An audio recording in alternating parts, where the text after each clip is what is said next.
के सुमिरो पवन कुमार।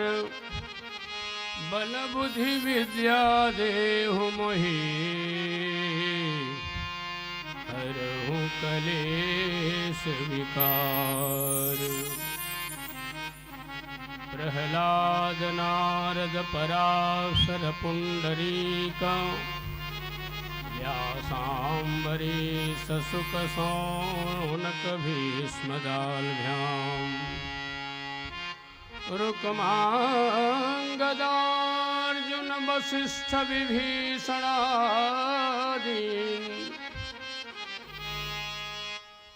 पुण्यानि मां परम भागवता नमामि।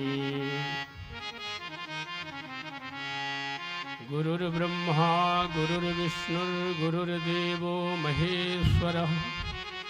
गुरुः साक्षात् परब्रह्म तस्मै श्री गुरवे नमः।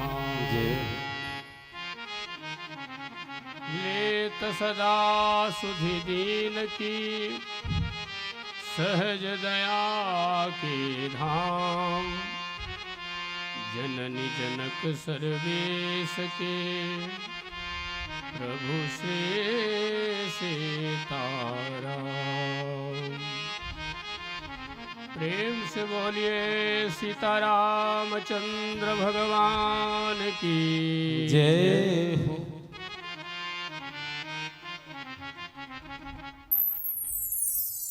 भज गोविंद गोविंद गोपाला।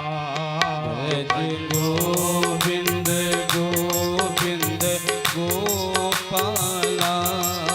भज गोविंद गोविंद गोपाला। भज गोविंद गोविंद गोपाला। मेरा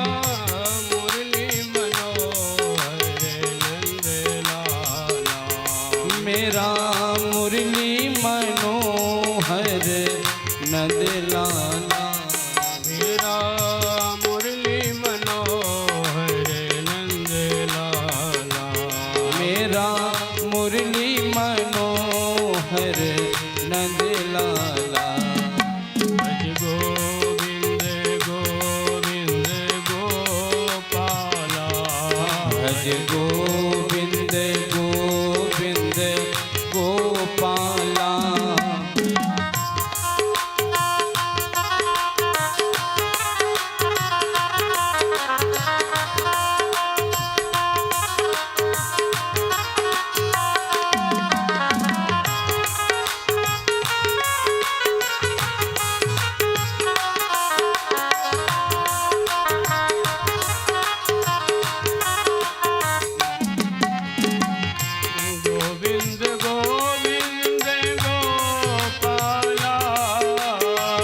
गोविंद गोविंद गोपाला। गोविंद गोविंद गोपाला। गोविंद गोविंद गोपाला। गोविंद गोविंद गोपाला। गोविंद गोविंद गोपाला। गोविंद गोविंद गोपाला। मेरा मुरली मनोहर नंद लाला। मेरा मुरली मनोहर नंद लाला। मेरा मुरली मनोहर नंद लाला। मेरा मुरली मनोहर नंद लाला।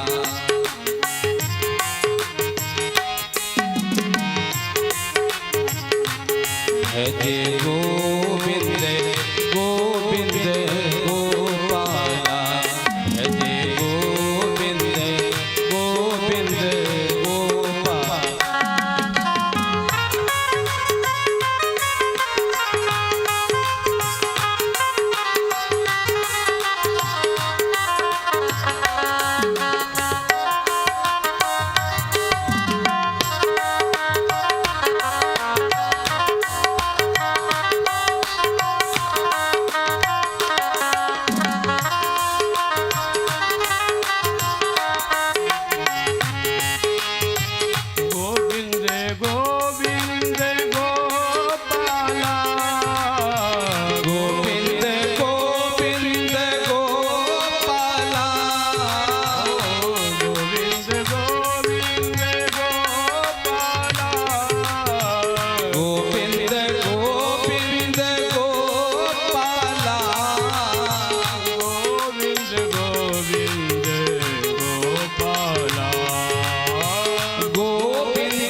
है जे गोविंद गोविंद गोपाला, है जे गोविंद गोविंद गोपाला, है जे गोविंद गोविंद गोपाला।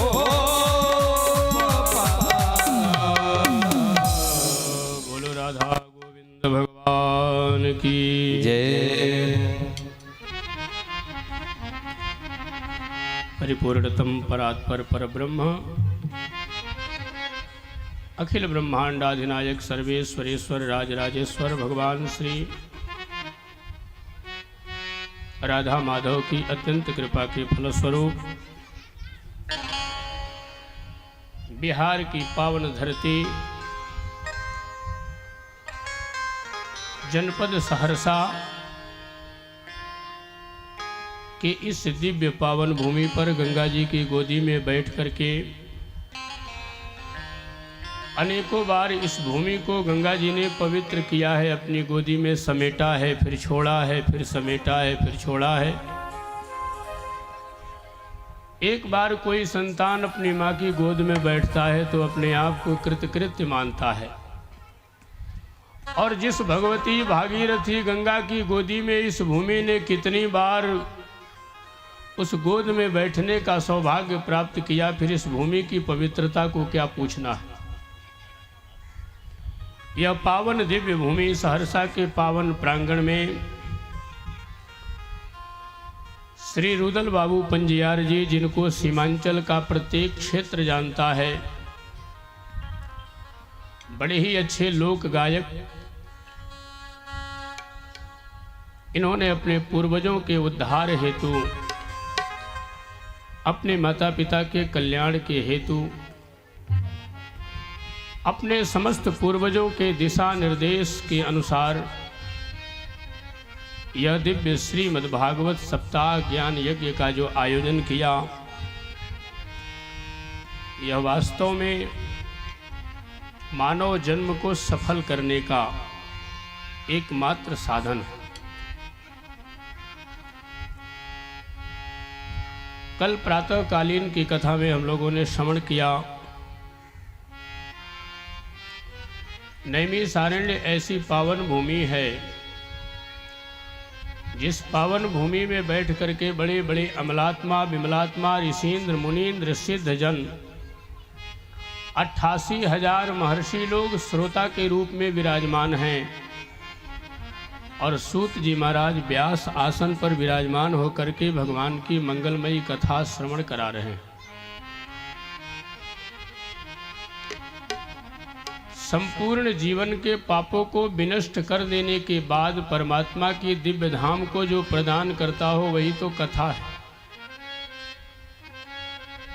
सुख को देते हुए परमानंद की जो प्राप्ति करा दे वही तो कथा है। जाने अनजाने में की हुई होनी अनहोनी को मिटा करके परमात्मा के चरणों में प्रीति बढ़ा दे वही तो कथा है। और संसार के संपूर्ण सुखों को प्रदान करके अंततः परमात्मा की गोदी दिला दे वही तो कथा है। भगवान की कथा बड़ी मंगलमय है, बड़ी कल्याणकारी है। इस संसार में जन्म लेने वाले के जीवन में 3 प्रकार के ताप आते हैं। एक दैहिक ताप आता है, एक दैविक ताप आता है, और एक भौतिक ताप आता है। कहते हैं तीनों तापों का विनाश करने के लिए अगर कोई सुगम उपाय है तो वह केवल भगवान नाम है। भगवान के नाम के अतिरिक्त यदि आप चाहें कि हमको दैहिक दैविक और भौतिक तापों से मुक्ति मिल जाए तो भगवत नाम के अतिरिक्त तापत्रय से मुक्ति पाने का और कोई दूसरा साधन नहीं है। आप भगवान नाम से विमुख होकर के धन कमा सकते हैं, विवाह कर सकते हैं, संपदा पा सकते हैं, यश कीर्ति वैभव पा सकते हैं, परंतु आप तीनों तापों से बच नहीं सकते। इसलिए ऋषियों ने कहा कि यदि तापत्रय से बचना चाहते हो तो सच्चिदानंद भगवान का आश्रय ग्रहण करो, क्योंकि दैहिक दैविक भौतिकता दैहिक दैविक भौतिकता दैहिक दैविक भौतिकता दैहिक दैविक भौतिकता राम राज पाऊ ही नहीं प्यार का ताप हमारे राम जी के दरबार में किसी को कभी नहीं हुआ। रामायण में तो ऐसा वर्णन है कि राम जी के राज्य में सभी लोग सुख और दुख दोनों से परे थे। और राम जी ने सबसे ये कहा था कि देखो, यदि मेरे द्वारा किसी भी प्रकार का कोई दोष दिखाई दे, भले ही आप लोग मुझे भगवान मानते हैं, मैं ब्रह्म हूँ, भले ही आप लोग मुझे मेरा बहुत आदर करते हो, लेकिन यदि मुझसे भी भूल से भी कोई त्रुटि हो जाए तो आप लोग मुझे बिना डरे बिना संकोच किए मुझे डांट देना, फटकार देना, समझा देना। ये राम जी ने कहा कि जो अनीति कछु भासौ भाई तो मोहि बर ज्यों भय बिसराई। ये मत समझिएगा कि मैं राजा हूं तो राजा को क्यों बोले। संपूर्ण जगत का स्वामी जगदात्मा परमात्मा ब्रह्म भी कहता है कि ये मेरी प्रजाओं, यदि मुझसे भी भूल से कोई निर्णय गलत ले लिया जाए तो आप मेरे गलत निर्णय को स्वीकार मत करना, उसका विरोध करना। यानी भगवान भी पर कहते हैं कि विपक्ष मजबूत होना चाहिए, क्योंकि जिस नगर में जिस क्षेत्र में विपक्ष मजबूत नहीं होगा, जिस देश में विपक्ष मजबूत नहीं होगा, वहां का राजा निरंकुश हो जाएगा। वह धर्म को कम मानेगा, अपने आप को धर्मात्मा मानेगा और वह धर्म के प्रति निष्ठा कम कर देगा। इसीलिए भगवान कहते हैं कि सच्चे नाशाय श्री कृष्णाय वयम नमः। यदि 3 प्रकार के तापों से बचना चाहते हो तो भगवान का आश्रय ग्रहण करो। अज्ञान ध्वांत विध्वंस कोटि सूर्य समप्रभ सूताख्या हि कथा सारम मम कर्ण रसायनम। कहते हैं राजन, सौनक जी हाथ जोड़ करके सूत जी से कहते हैं गुरुदेव, अज्ञान रूपी अंधकार को मिटाने वाला और ज्ञान रूपी प्रकाश को बढ़ाने वाला ऐसा दुनिया में कौन सा उपाय है जो हम लोगों को प्राप्त हो जाए। ऐसे अज्ञान को मिटाने और ज्ञान को बढ़ाने वाला कोई तत्वसार हम लोगों को देने की कृपा करिए, क्योंकि मैंने सुना है कि ज्ञान और भक्ति वैराग्य तीनों को प्राप्त कर लेते हैं महात्मा जन, और वे लोग माया के मोह से, माया के बंधन से मुक्त हो जाते हैं। तो जिन भगवान के नाम का आश्रय ग्रहण करके माया के बंधन से मुक्त होते हैं वैष्णव लोग, और ज्ञान रूपी सूर्य उनका प्रकाशित हो जाता है, ऐसे उस ज्ञान रूपी सूर्य को मेरे भी जीवन में प्रकाशित कीजिए हे गुरुदेव। क्योंकि इस कलिकाल में जो भी प्राणी है वह प्राणी मनुष्य होते हुए भी पशुओं के समान जीवन जी रहा है,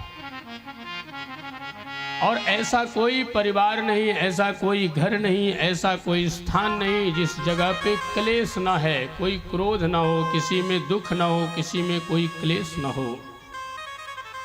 इसलिए प्रभु, जहाँ क्लेश है, जहाँ शांति नहीं है, वहाँ परमात्मा की प्राप्ति तो संभव हो ही नहीं सकती।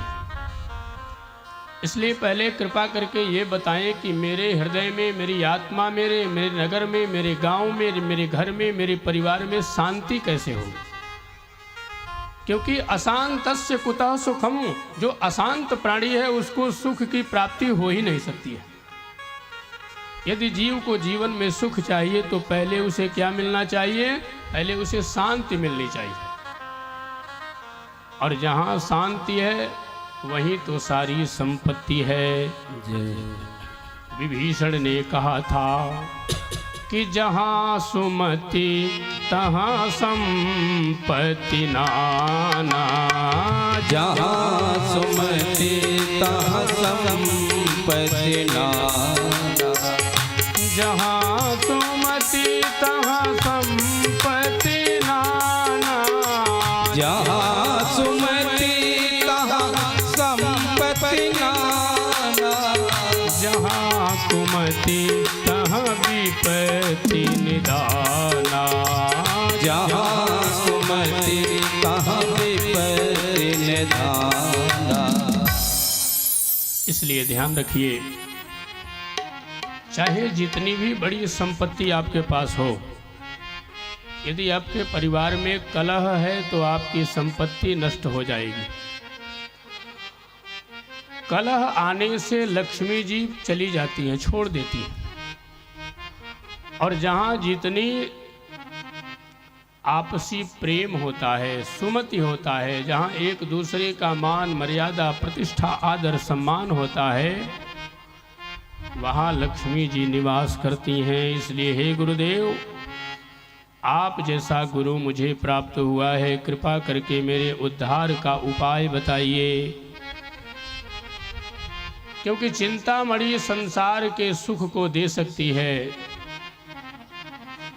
कल्प वृक्ष अगर पाया जाए तो वो स्वर्ग का सुख दे सकता है, लेकिन यदि गुरु प्रसन्न हो जाएं तो संसार का सुख भी सुलभ है और वैकुंठ में परमात्मा की प्राप्ति भी सुलभ। इसलिए आप जैसा गुरु मुझे प्राप्त हुआ है, इसलिए हे गुरुदेव आप कृपा करके मुझे बताइए मैं क्या करूं। सुखदेव भगवान राजा परीक्षित को जो कथा सुनाए हैं उन्हीं भागवत जी की कथा की चर्चा करते हैं। सूत जी सौनकादि ऋषियों से कहते हैं, हे ऋषियों, आप लोगों ने जो प्रश्न किया बड़ा ही उत्तम प्रश्न किया है। हे ऋषियों, काल ब्याल मुखग्रास त्रास निर्नाश हेतवे, बड़ी चिंता का विषय तो ये है कि यह जितने भी प्राणी हैं ये सभी प्राणी नित्य मरते जा रहे हैं। एक एक पल, एक एक क्षण मर रहे हैं, म्रियमाण हो रहे हैं। जिसके जीवन में आज का दिन आ गया उसके जीवन में फिर आज का दिन आने वाला नहीं है। इसलिए हे राजन, हे ब्रह्मर्षियों, काल रूपी सर्प के मुख का ग्रास बनने से यदि बचना चाहते हो तो एक ही उपाय है संसार में, भागवत जी की कथा को श्रवण करना। जो भागवत जी की कथा को श्रवण करता है वो काल रूपी सर्प के गाल में जाने से बच जाता है और वह सीधे मरने के बाद परमात्मा के दिव्य धाम को प्राप्त करता है। आपने देखा होगा सर्प जब मेढक को पकड़ता है तो पकड़ते क्षण तो हम लोग देखते हैं, लेकिन धीरे धीरे कब वो निगल जाता है पता ही नहीं लगता। ठीक उसी प्रकार हम लोग जन्म तो लेते हैं, लेकिन जन्म लेने के बाद बचपन धीरे धीरे कब बीत जाता है, कब जवानी बीत जाती है, कब बुढ़ापा आ जाता है, पता ही नहीं चलता। और एक दिन ऐसा समय आता है कि आंखें बंद और श्वास बंद और देहश्चितायाम परिमार्गतानाम कर्मानुगो गच्छति जीवलोके। इसीलिए कहते हैं उस क्षण को यदि तुम पवित्र करना चाहते हो, निर्मल करना चाहते हो, तो ब्रह्मर्षियों तुम्हें श्रीमद्भागवतम श्राव्यम शोक दुख विनाशनम, शोक और दुख से यदि मुक्ति पाना चाहते हो तो भागवत जी की कथा को श्रवण करो। बोलो भागवत भगवान की जय हो। कहते हैं एक बार की बात है, श्री नारद जी महाराज वैकुंठ में भ्रमण करते करते मन में विचार हुआ कि चलें जरा मृत्यु लोक में देखें कि मृत्यु लोक में प्राणी कैसे रहते हैं। मृत्यु लोक में प्राणियों को देखने के लिए जब नारद जी आए तो नारद जी ने संपूर्ण तीर्थों में भ्रमण किया। हरिक्षेत्र में गए, कुरुक्षेत्र में गए, श्रीरंगम गए, सेतुबंध रामेश्वरम गए। सभी तीर्थों में भ्रमण करने के बाद नारद जी को एक बड़ा आश्चर्य दिखाई दिया। कहते हैं सत्यम नास्ति तपः शौचम दया दानम न विद्यते। इस कलिकाल में नारद जी को न कहीं सत्य दिखाई दिया, न कहीं कोई स्वच्छता दिखाई दी, न किसी में दया का भाव दिखाई दिया, न किसी में दान की भावना दिखाई दी। नारद जी ने कहा ये प्राणी जीते कैसे हैं जिसमें सत्य नहीं है, शौच नहीं है, दया नहीं है, दान नहीं है, करुणा नहीं है। वह प्राणी तो जीते ही मृत्यु के समान है। एकमात्र यदि दिखाई देता है कलयुग में प्राणियों में तो बस वह क्या दिखता है, बोले उदरम भरिणो जीवा वराकाह कूट भाषिणा। केवल झूठ बोलना और अपने पेट को भरने के लिए कितना धन कमा ले, इसके लिए जीव एनी टाइम 24 आवर्स लगा हुआ। धन मिले, धन मिले, धन मिले। और इसी का कारण है कि मंदाह सुमंद मतयो मंद भाग्या ही उपद्रुता। ये मंद वाला बुद्धि तो नहीं, लेकिन अति मंद बुद्धि हो गई है। जीव को पता ही नहीं कि मैं मनुष्य हूँ या पशु हूँ, वो अपने आप को समझ ही नहीं पाता है। कहने को तो मनुष्य कहता है, लेकिन उसके सारे कर्म पशुओं के समान हो रहे हैं, इसलिए वो मनुष्य से वंचित हो गया। न कोई योगी रह गया है, न कोई सिद्ध रह गया, न कोई सत्कर्म करने वाला व्यक्ति रह गया है। सभी के सत्कर्म कली के प्रभाव से जल करके दग्ध हो गए। नारद जी बड़े व्याकुल हुए। नारद जी ने कहा ये प्राणी लोग ऐसे जीते कैसे? जब नारद जी और आगे बढ़े तो नारद जी ने एक बड़ा आश्चर्य देखा। अनेक महिलाओं से घिरी हुई एक नारी बैठी थी और उस नारी ने जैसे ही नारद जी को देखा, नारद जी को देखते ही बड़े जोर से चिल्ला पड़ी, भो भो साधो क्षणम तिष्ठ। ओ महात्मन ठहर जाइए, ठहर जाइए। नारद जी ने कहा ये कौन है, मुझे पहचान गए? नारद जी कहते हैं देवी तुम कौन हो, तुम कहां से आई हो? काशी तुम का विमौ चेमा नार्यः का पद्मलोचन। हे पद्मलोचने नारी तुम कौन हो? पहले तुम अपना कारण बताओ कि तुमने मुझे क्यों रोका, बुलाया क्यों मुझे? वो देवी हाथ जोड़ करके कहती है गुरुदेव मेरा नाम लोग भक्ति के नाम से जानते हैं, मैं भक्ति देवी हूं।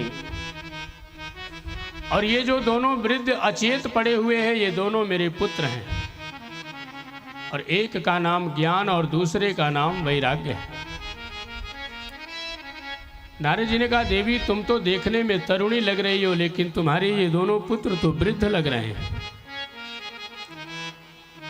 भक्ति देवी ने हाथ जोड़कर कहा गुरुदेव यही तो बड़ी विडंबना है।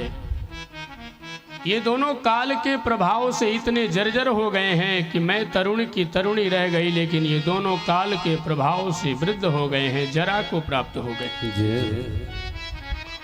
और ये जितनी देवियां बैठी हैं मेरे अगल बगल आस पास में, ये गंगा आदि नदियां हैं, ये सब की सब मेरी सेवा में आई हुई हैं, क्योंकि मैं भक्ति देवी हूँ। और भक्ति करने वाला भगवान के भक्त की सेवा करने वाले के तो परमात्मा के बड़े बड़े भक्त भी भगवान के भक्तों की सेवा करने के लिए आते हैं। भक्ति देवी कहती है महाराज मैंने उत्पन्न द्रविड़ देश में हुई, कर्नाटक में गई तो मैं बहुत वृद्धावस्था में युवावस्था को प्राप्त हो गई, लेकिन गुजरात की पावन भूमि में जाने के बाद मैं वृद्ध हो गई। कलयुग के पाखंड ने मुझे खंडित कर दिया। मैं बहुत दुर्बल हो गई, कमजोर हो गई। मेरे दोनों पुत्र मंद बुद्धि के हो गए, कमजोर हो गए। लेकिन मैं चलते चलते चलते चलते इस पृथ्वी पर एक पावन भूमि वृंदावन है, जहाँ भगवान श्री कृष्ण ने क्रीड़ा की थी। उस पावन वृंदावन की भूमि में जब मैं पहुंची, तो जाता हम युवती सम्यक प्रेष्ठ रूपा तु सांप्रतम। जैसे ही मैं वृंदावन की पावन भूमि में पहुंची, तो वहां जाते ही मैं युवा हो गई, तरुण हो गई। लेकिन मेरे पुत्र वृद्ध के वृद्ध ही रह गए। तो जरठत्वं समायातो तेन दुखेन दुखिता साहम तो तरुणी कस्मात् सुतौ वृद्धा विमौ कुतः। कहते हैं दोनों पुत्रों के वृद्ध अवस्था को देख करके मेरा मन और उद्विग्न हो गया। और प्रभु, माता पिता को अपना दुख देख करके उतना कष्ट नहीं होता है जितना अपने पुत्र के कष्ट को देख करके कष्ट होता है। दुनिया का कोई माता पिता अपने आप को दुखी कर सकता है, लेकिन अपने बेटे को दुखी नहीं देख सकता है। मेरे नाथ, मैं बहुत व्याकुल हूँ, बहुत उद्विग्न हूँ, और आप जैसे संत के द्वारा ही मेरे इन पुत्रों का दुख दूर हो सकता है, और दुनिया में कोई साधन हो ही नहीं सकता। नारद जी ने भक्ति देवी के प्रेम को समझ लिया, और भक्ति के प्रेम को समझ करके नारद जी कहते हैं, देवी तुम चिंता मत करो, मैं तुम्हारे पुत्रों को स्वस्थ करके ही जाऊंगा, तुम चिंता मत करो। यदि तुमने किसी साधु का आश्रय ग्रहण किया है, तो तुम्हारे पुत्र को स्वस्थ करना साधु का परम कर्तव्य है। मैं तुम्हारे पुत्रों को स्वस्थ करके ही जाऊंगा। और अब नारद जी ने भक्ति देवी के दोनों पुत्रों को संपूर्ण वेदों का पाठ सुनाया, गीता का पाठ सुनाया, संपूर्ण उपनिषदों का पाठ सुनाया, बड़े बड़े मंत्रों का उद्घोष किया। लेकिन दोनों पुत्र दाहिने से बाएं और बाएं से दाएं केवल करवट बदल करके ज्यों के त्यों रह जाते। भक्ति देवी ने हाथ जोड़कर कहा, प्रभु लगता है आपसे भी मेरे संदेह का समाधान नहीं हो पाएगा, और मैं कितनी बड़ी विपत्ति की मारी हूं कि संत के शरण में आने के बाद भी यदि मेरी विपत्ति दूर नहीं हुई, तो मुझसे बड़ा अभाग्य और दुनिया में किसी को हो नहीं सकता। भक्ति देवी के इस बात को सुन करके नारद जी ने कहा, देवी तुम चिंता मत करो, मैं तुम्हारे दुख को दूर करने का सतत प्रयत्न करूंगा। और तुम्हें विश्वास नहीं है, मैं तुम्हें वचन देता हूं कि तदानाहं हरेर दासो लोके त्वां न प्रवर्तये। नारद जी कहते हैं, भक्ति देवी यदि मैंने तुम्हारे पुत्रों का दुख नहीं दूर किया, तो मैं ब्रह्मा जी का मानस पुत्र नहीं। भक्ति देवी को विश्वास हो गया कि एक संत ने शपथ ले लिया, एक संत ने प्रण ले लिया, वचन ले लिया, तो निश्चित ही मेरा दुख दूर होगा, क्योंकि संत की वाणी कभी मीठी नहीं होती है, झूठी नहीं होती। मिथ्या संत की वाणी कभी हो ही नहीं सकती। मृषा न हो ये देव ऋषि वाणी, देवताओं के और ऋषियों की वाणी कभी झूठी नहीं हो सकती। सूर्य बदल सकता है, चंद्रमा बदल सकता है, ये पृथ्वी बदल सकती है, भगवान के अवतार बदल सकते हैं, लेकिन संतों की वाणी कभी बदल नहीं सकती है। उसकी रक्षा परमात्मा करती है। नारद जी के कहने पर भक्ति देवी को पूर्ण विश्वास हो गया, और नारद जी अब यहाँ से निकल पड़े। नारद जी जब आगे बढ़े, जिस महात्मा को देखते हैं नारद जी उसी महात्मा से कहते हैं, भैया सुनो जरा, भक्ति देवी के पुत्र ज्ञान और वैराग्य की मुक्ति कैसे होगी, जरा कोई उपाय बताइए। नारद जी को देख करके बड़े बड़े महात्मा लोग रास्ता छोड़ करके अलग हो जाते हैं। सभी लोग सोचते हैं कि नारद जी वही बात पूछेंगे और उस बात का उत्तर हम क्या देंगे। अच्छा, कोई MBBS MD डॉक्टर अगर आए और किसी मरीज को दवा करके अगर वो लौटा हो और मरीज ठीक ना हुआ हो, और किसी झोले छाप डॉक्टर से पूछे कि भैया इसको कौन सा इंजेक्शन लगाया जाए, तो झोला छाप डॉक्टर उसको कोई सलाह देगा कि नहीं देगा? भाग जाएगा कि नहीं वहाँ से? महाराज, आप MD डॉक्टर हो, आप जब नहीं दवा करके ठीक कर पाए मरीज को, तो हम तो झोला छाप डॉक्टर भला क्या दवा करेंगे। इसलिए जो छोटे मोटे महात्मा थे वो नारद जी को देख करके रास्ता बदल देते थे। बोले नारद जी आएंगे तो वही प्रश्न करेंगे और मेरे पास उत्तर है ही नहीं, तो मिलने से फायदा क्या, इससे अच्छा तो रास्ता ही बदल लो। लेकिन ढूंढने पर क्या नहीं मिलता है। श्री नारद जी चलते चलते चलते चलते गए तो मार्ग से निकल ही रहे थे, इतने में चारों कुमारों का दर्शन हो गया। सनक सनंदन सनातन सनत कुमार, बोल चारों भैयों की जय। चारों कुमारों ने जब नारद जी को देखा तो कहा, नारद जी कथम ब्राह्मण दीन मुखः कुतश्चिंतातुरो भवान, त्वरितं गम्यते कुत्र कुतश्चागमनं तव। चारों भाइयों ने पूछा, नारद जी कथम ब्रह्मण दीन मुखः, अरे ब्राह्मण देवता, आप जैसे ज्ञानी, आप जैसे ध्यानी, आप जैसे अमलात्मा विमलात्मा ऋषींद्र मुनीन्द्र सिद्ध तपस्वी जन, जिनके लिए भगवान का वैकुंठ का द्वार भी 24 घंटे खुले रहते हैं, ऐसे महान तपस्वी साधक का मुख मलिन है, उदासीपन है। आपके दुख का कारण क्या है नारद जी? पहले आप अपने दुख का कारण बताओ, क्योंकि आप जैसे ब्रह्मर्षि का मुख दुखी दिखाई दे, यह संसार के लिए चिंता का विषय है। नारद जी ने हाथ जोड़ करके कहा, महाराज ये जो मुझे चिंता सता रही है, जिससे मेरा मुख मलिन हो गया है, यह चिंता का कारण मुझे अपना नहीं है। मैं किसी धन के लिए चिंतित नहीं हूँ, मैं पत्नी परिवार के लिए चिंतित नहीं हूँ, मैं मकान और दुकान के लिए चिंतित नहीं हूँ, मैं पद और प्रतिष्ठा के लिए चिंतित नहीं हूँ। बोले मैंने भक्ति देवी के पुत्र ज्ञान और वैराग्य को चैतन्य करने का जो प्रण ले लिया है, वह मेरा प्रण अब मिथ्या प्रतीत होने वाला है। इसलिए मैं चिंतित हूँ कि मैं संत होकर के भी भक्ति देवी के ज्ञान वैराग्य को चैतन्य न कर सकूं। संसार के दुखियों का दुख देख करके जो दुखी न हो वो संत किस बात का, और संसार के सुखों को देखकर जो सुखी न हो वो संत किस बात का। संत तो वही है जो दूसरे को दुख तो देख करके दुखी हो जाए और दूसरे के सुख को देखकर सुखी हो जाए।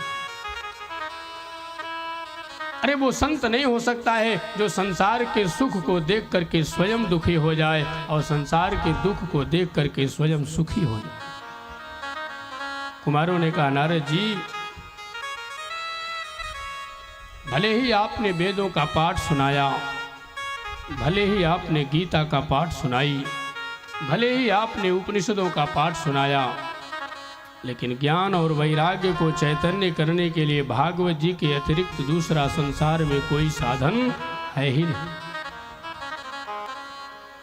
आप चले आइएगा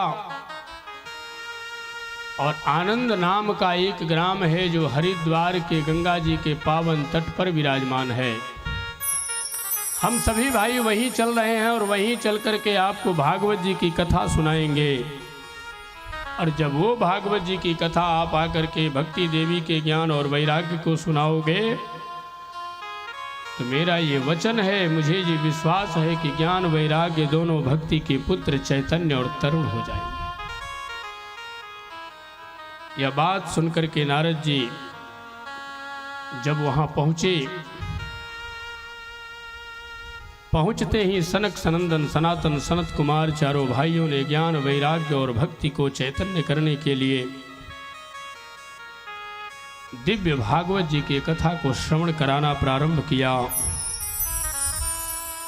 और जब भागवत जी की कथा सुनाना प्रारंभ किया तो भृगु जी महाराज ने देखा कि ओहो, भागवत जी की कथा हो रही है, इतना बड़ा कथा, और कितने अभागे हैं जो सुनने के लिए नहीं जा रहे हैं। तो भृगुम संबोध्य चानयत, भृगु जी ने संबोधन किया, सबको समझाया, अरे अभागों, दुनिया में जब तक जन्म लिए हो कार्य से कभी फुर्सत मिलने वाला नहीं है। न तुम्हें निद्रा छोड़ सकती है, न तुम्हें कार्य छोड़ सकता है, न तुम्हें कभी आपदा छोड़ सकती है, न तुम्हें कभी दुख छोड़ सकता है। यदि इन चीजों से तुम्हें मुक्त होना है तो तुझे भगवान की कथा सुननी चाहिए। सबको भृगु जी ने अपने बुद्धि से समझा बुझा करके सब महात्माओं को ले गए वहां, और जा करके सब महात्मा लोग दिव्य आसन पर विराजमान हो गए। नारद जी कहते हैं, हरि शरणम में वही नित्यम वेशा मुखे वचः, अतः काल समादिष्टा जरायुष्मान न बाधती। सबसे बड़ी चीज क्या है भागवत जी में? कहते हैं भागवत जी को जो सनक सनंदन सनातन सनत कुमारों ने नारद जी को सुनाया, वे लोग शंकर जी से भी पहले से जन्मे हुए हैं। उनका जन्म शंकर जी से भी पहले का है, लेकिन 5 वर्ष से ज्यादा के वो कभी होते ही नहीं है। हजारों लाखों बार सतयुग त्रेता द्वापर कलयुग आया और निकल गया, हजारों लाखों बार आएगा और निकल जाएगा, लेकिन सनक सनंदन सनातन सनत कुमार की आयु 5 वर्ष से ज्यादा कभी न थी, न है और न कभी होगी। क्योंकि पंचहायन संयुक्ता पूर्वे शाम अपि पूर्वजा, ये 5 वर्ष के थे और 5 ही वर्ष के रहेंगे। इसका कारण क्या है? बोले कारण ये है कि नित्यम ऐसाम मुखे वचः, बोले हरि शरणम। ये लोग नित्य निरंतर केवल भगवान का नाम लेते हैं, भगवान नाम के अतिरिक्त ये दुनिया में कभी कुछ जानते ही नहीं। और जो दिन रात भगवान के नाम में तल्लीन रहेगा उसको कभी जरा और मृत्यु स्पर्श नहीं कर सकती है। इसीलिए ये लोग 5 ही वर्ष के रहते हैं। और सनक सनंदन सनातन सनत कुमार ये 24 घंटे में कभी भी भगवान के बैकुंठ में चले जाएं, इनके लिए कोई बंधन नहीं। सनक सनंदन सनातन कुमारों ने कथा सुना दी, और जैसे ही नारद जी ने ये कथा सुनना प्रारंभ किया, सभी के सभी लोग आए। सारे अत्रिर वशिष्ठ चमन शरद्वा अरिष्टनेमि भृगुरंगिराश्च पराशरोगादि सुतोथ राम, बड़े बड़े पराशर आदि बड़े बड़े ऋषि महर्षि चले गए, लेकिन भक्ति देवी के 2 पुत्र जो वृद्ध थे उसको लेके कितना जल्दी चलेगी महिला। भक्ति देवी को जाने में विलंब हो गया। इतने में वहां पर एक भी स्थान खाली नहीं था जिसमें लोग बैठ पाए। भक्ति देवी ने नारद जी से कहा, महाराज मैं आ गई लेकिन मुझे विलंब हो गया, गुरुवर मैं कहाँ विराजूं, मेरे लिए कौन सा स्थान है? नारद जी ने भक्ति देवी से कहा, भक्ति देवी अब तो यहाँ बैठने का कोई स्थान नहीं है, लेकिन अब तुम आ गई हो तो तुम्हें स्थान तो चाहिए ना। इसलिए मैं तुम्हें आज से ये वचन देता हूँ कि जहाँ भगवान की कथा होती हो और भगवान की कथा में जो भक्त बैठते हैं, उन्हीं भक्तों के हृदय में आज से तुम्हारा निवास होगा। भक्ति देवी तुम भगवान के भक्तों के हृदय में बैठोगे।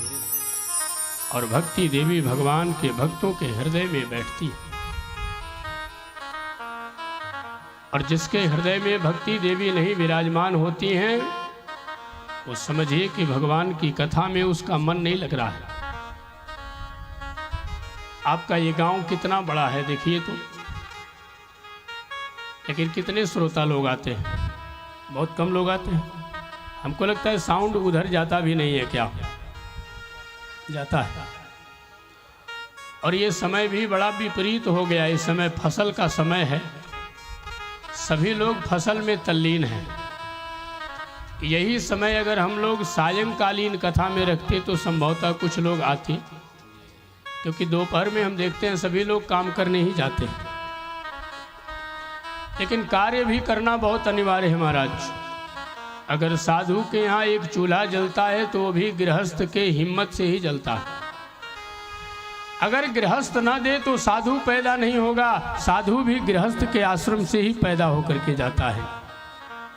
और अन्न आदि जो कुछ भी पैदा होता है मेरे बंधुओं, वो सब गृहस्थ आश्रम से ही जाता है। इसीलिए गृहस्था सरसों लोके, इस संसार में गृहस्थ आश्रम से उत्तम लोक और कोई हो ही नहीं सकता।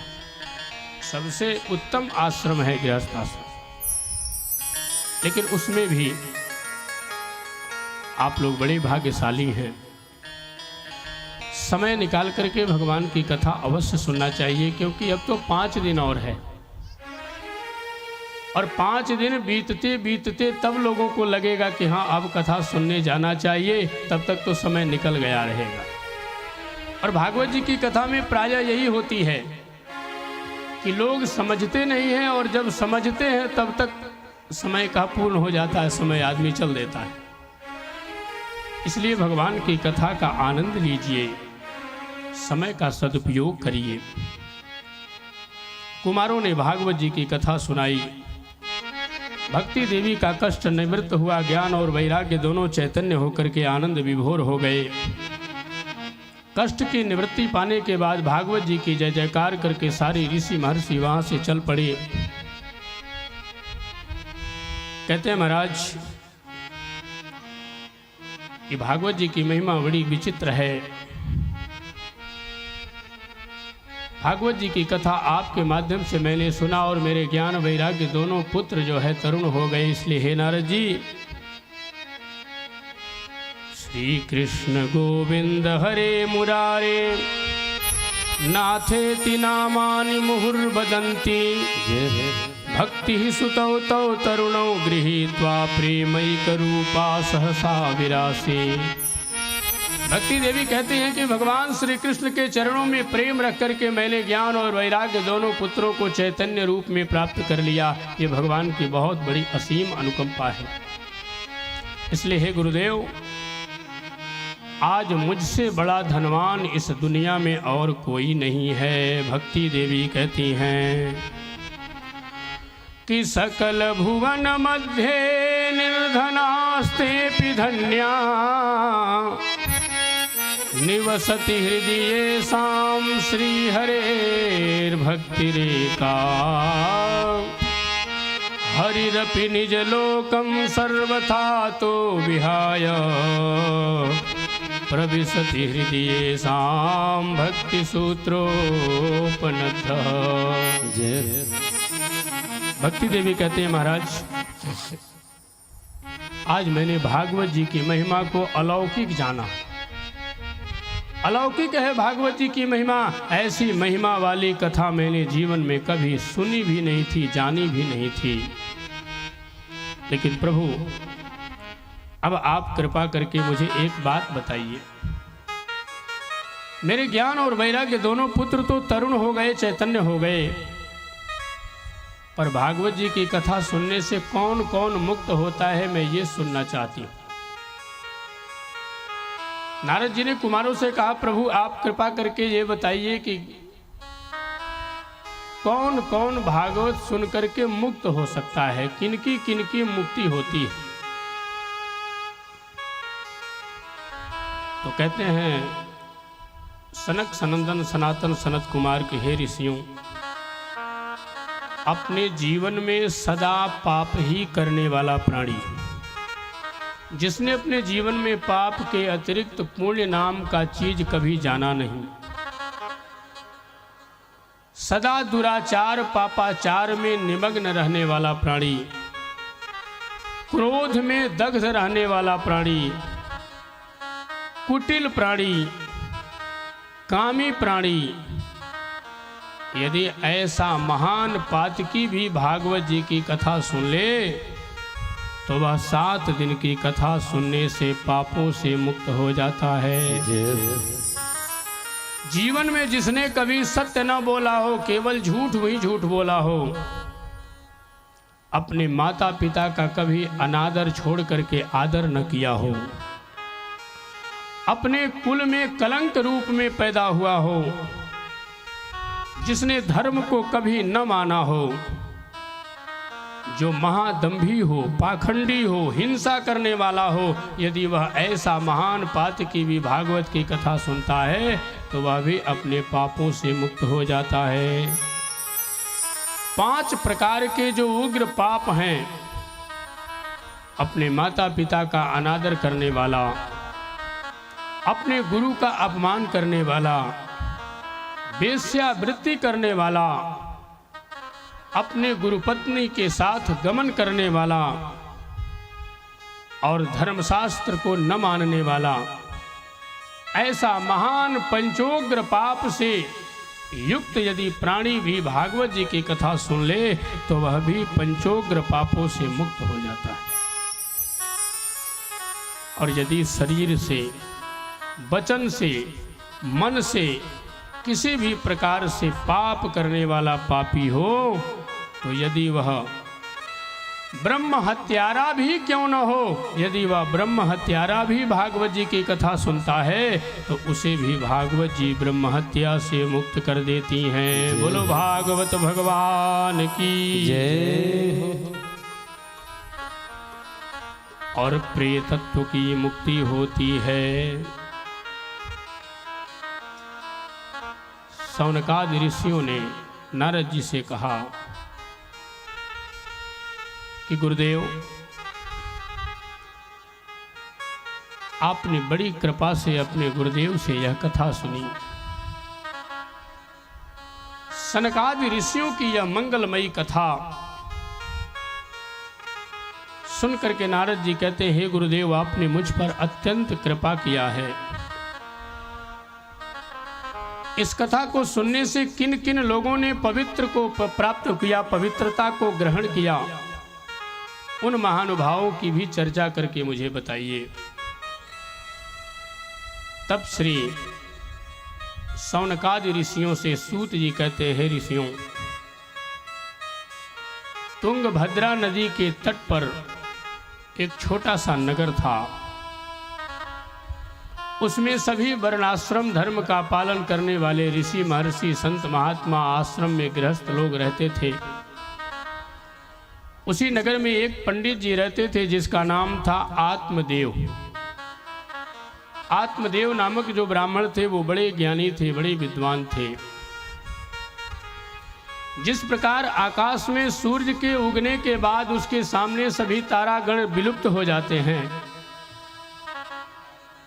ऐसे ही आत्मदेव के सामने संसार के सभी विद्वान छोटे पड़ जाते थे। आत्मदेव बहुत बड़े विद्वान थे। एक दिन की बात है, आत्मदेव बैठ कर के ये विचार कर रहे थे कि मैं करूं तो क्या करूं, क्योंकि आत्मदेव की एक पत्नी थी जिसका नाम था धुंधुली। और आत्मदेव का ऐसा दुर्भाग्य था कि आत्मदेव को एक भी संतान न था। इतना बड़ा विद्वान होने के बाद कोई संतान न था, न बेटी थी न कोई बेटा था। वृक्ष को लगाते थे, वो वृक्ष भी फल नहीं देता था। वृक्ष तो हरा भरा रहता था लेकिन फल नहीं देता था। एक गैया को पाल रखे थे, वो गैया भी बंध्या थी, गैया भी कभी बछड़ा नहीं देती थी। आत्मदेव को बड़ी ग्लानि हुई। आत्मदेव ने कहा कि ऐसा जीवन जीने से फायदा क्या। पड़ोसी लोग हंसने लगे, पड़ोसी लोग ताने मारने लगे। आप जानते हो संसार में जिसको संतान न हो, पड़ोसी लोग उसके साथ क्या क्या व्यवहार करते। आत्मदेव एक दिन संध्या करके जब नगर से बाहर निकले तो लोगों ने कहा, इसका मुंह देखना भी पाप है, ये तो पुत्रहीन प्राणी है, ये तो संतानहीन है, और इसका मुख देखोगे तो संपूर्ण दिन जो है अमंगलमय हो जाएगा। ब्राह्मण ने संकल्प किया कि अब इस नगर में मुझे नहीं रहना, और नगर छोड़ करके आत्मदेव चले गए। आत्मदेव जब नगर छोड़ करके गए, ज्येष्ठ का महीना था, बड़ी दोपहरी थी। चलते चलते आत्मदेव एक घनघोर जंगल में प्रवेश किए। जंगल में प्रवेश करके और आत्मदेव एक छोटा सा तालाब दिखाई पड़ा। उस बावड़ी के नज़दीक में जाकर के आत्मदेव ने जल पिया और जल पीने के बाद शरीर थका हुआ होने के नाते विश्राम कर गए। कब आंखें लग गई पता ही नहीं, नींद आ गई। सायंकालीन हो गया। संयोग से एक महात्मा वहाँ प्रकट हुए। महात्मा ने जब उस ब्राह्मण को सोया हुआ देखा तो सायंकालीन होने के नाते जगाया। बोले, ब्राह्मण देवता उठो। जब ब्राह्मण देवता जगे तो बोले, अब आप घर जाओ, यहाँ क्यों सो रहे हो? ये जंगल है, यहाँ बड़े बड़े जानवर हैं, आपको खा जाएंगे, लौट जाओ घर। आत्मदेव ने उस महात्मा के चरणों में गिरकर कहा, गुरुदेव मैं मरने के लिए ही आया हूँ, मरने का मुझे कोई भय नहीं, क्योंकि मेरा आना ही यही हुआ है कि मैं मरूंगा, मैं मरने के लिए आया हूं। यह सुन करके उस संत ने कहा, ब्राह्मण मरना क्यों चाहते हो? आत्मदेव ने कहा, महाराज जिसको संतान नहीं है वो गृहस्थ जी करके क्या करेगा? उस महात्मा ने कहा, तुम मरोगे नहीं, मैं तुम्हें मरने नहीं दूंगा। बोले, मरने नहीं देंगे तो मुझे संतान चाहिए। और जैसे ही उस संत ने आंखें बंद करके देखा तो कहा, राजन तुम कितनी बार मरोगे ब्राह्मण देवता? एक बार मरोगे, दो बार मरोगे, तीन बार मरोगे, चार बार मरोगे, कितनी बार मरोगे? सप्त जन्मावधि तव पुत्रो नैव च नैव च। 7 जन्मों तक तुम्हें कोई संतान नहीं है, तुम एक बार मरने के बाद भी पुत्र पाओगे क्या? और जब संत ने कहा कि 7 जन्मों तक कोई तुम्हें संतान नहीं होगी, तब आत्मदेव नामक ब्राह्मण ने समझ लिया कि कोई ऐरू गैरू नथु खैरू ये महात्मा नहीं है, ये तो कोई बहुत बड़े ज्ञानी महात्मा है। आत्मदेव ने चरण पकड़ लिया और कहा, गुरुदेव अब तो मैं इस संसार में प्राण भी त्यागूंगा तो आपके चरणों में प्राण त्यागूंगा। संत ने कहा कि तुम मेरे चरणों में मरोगे, मुझे ब्राह्मण हत्या का दोष लगेगा।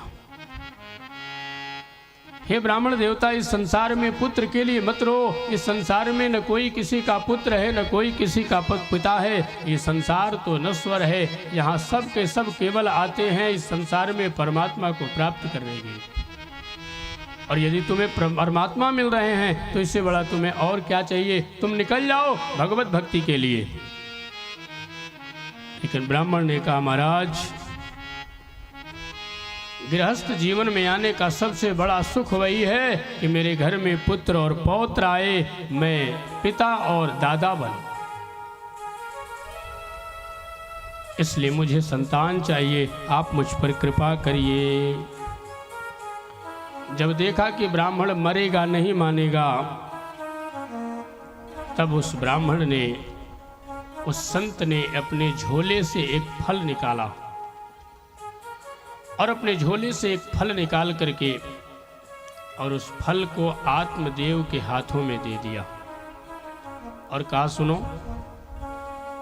इस फल को ले जा करके अपनी पत्नी को दे देना और कह देना कि वो सुंदर स्नान करके भगवान नारायण की पूजा करके और शुद्ध विचार से इस फल को जब खाएगी तो निश्चित ही उसे संतान रत्न की प्राप्ति होगी। आत्मदेव बड़े प्रसन्न हुए, फल को लेकर के चले आए। पत्नी को ला करके बड़ी प्रसन्नता से कहा, देवी देवी देवी कहाँ हो? पत्नी बाहर निकल करके आई। बोले, स्वामी क्या बात है? बोले, आज से हमारे तुम्हारे जीवन के दुख का समापन हो गया। मैंने बड़े सुंदर संत का दर्शन पाया है और वो महात्मा ने मुझे एक फल दिया है। इस फल को पाने के बाद अवश्य ही अपने घर में संतान की किलकारी सुनने को मिलेगी। धुंधली के हाथ में महात्मा ने जैसे उस ब्राह्मण ने जैसे ही फल दिया, फल तो दे करके वो महात्मा चले गए कहीं। लेकिन पत्नी ने जब फल लिया तो पत्नी विचार करने लगी कि फल खाने से कहीं पुत्र होता है। कितने भोले भाले मेरे पति हैं कि ये संत के चक्कर में पड़ गए। महात्मा ने फल दे दिया, ले जाओ फल खिला देना, संतान होगा। फल खाने से कहीं संतान होता है क्या? और फिर सोचने लगी, ओहो, यदि मैं फल खा ली तो फल खाने से मेरा गर्भ हो जाएगा, और यदि मेरा गर्भ रहा तो मेरा पेट बड़ा हो जाएगा धीरे धीरे, तो भोजन भी तो मेरा कम हो जाएगा। और जब मेरा भोजन कम होगा तो मेरा शरीर कमजोर हो जाएगा, और जब मेरा शरीर कमजोर होगा तो मैं दुबली पतली हो जाऊंगी। और कहीं कोई चोर बदमाश मेरे नगर में आए तो सब भाग जाएंगे, अपना प्राण बचा लेंगे, और मैं मर जाऊंगी, मुझे छोड़ देंगे सब। इसलिए मैं संतान होने नहीं दूंगी। और कहीं सुखदेव के जैसा अपनी माता के गर्भ में 12 वर्ष तक मेरा भी बेटा रह गया, तब तो मैं मर ही जाऊंगी। इसलिए कहा कि सुखवन निवसेत गर्भस् कुक्षे कथमुत्सृजेत। तुझे मर जाऊंगी, इससे अच्छा मुझे मरना नहीं है, मुझे तो संतान ही पैदा नहीं करना है। अप्रसूतौ दारुणं दुःखं सुकुमारी कथम सहे। कहती ये प्रसव की वेदना मैं सहने वाली नहीं हूँ, मैं तो इतनी कुमारी हूँ, इतनी सुंदर हूँ, अगर मैं गर्भ में बच्चा धारण कर लूँगी तो मैं कमज़ोर हो जाऊँगी, मेरा रूप ही बिगड़ जाएगा, मैं खराब दिखने लगूँगी। इसलिए मैं अपने आप को गर्भ धारण नहीं करूँगी।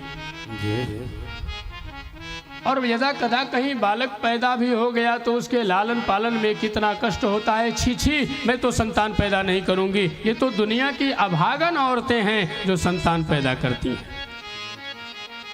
कहती है मुझे संतान नहीं पैदा करना है, मेरे नज़र में तो 2 ही नारी सुखी है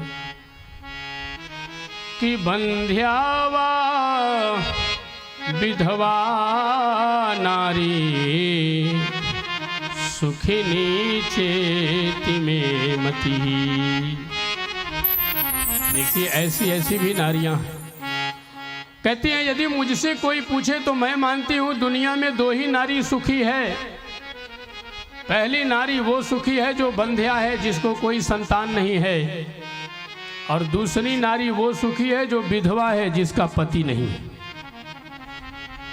तो मैं विधवा रहना स्वीकार करूंगी, संतानहीन रहना स्वीकार करूंगी, लेकिन ये बच्चा पैदा करने वाला सिस्टम मैं कभी स्वीकार नहीं करूंगी। ये बात विचार ही कर रही थी, इतने में उसकी एक बहन आ गई। बहन ने कहा दीदी क्या हुआ क्या हुआ क्या हुआ? कहती है देखो ना तुम्हारे जीजा जी कितने पागल हैं। बताओ कहीं फल खाने से बेटा होता है? न जाने किस साधु ने फल दे दिया और तुम्हारे पिताजी ये फल लेकर के या तुम्हारे जीजा जी ये फल लेकर के आए और मुझे दे दिया, फल पालो तुम्हें संतान हो।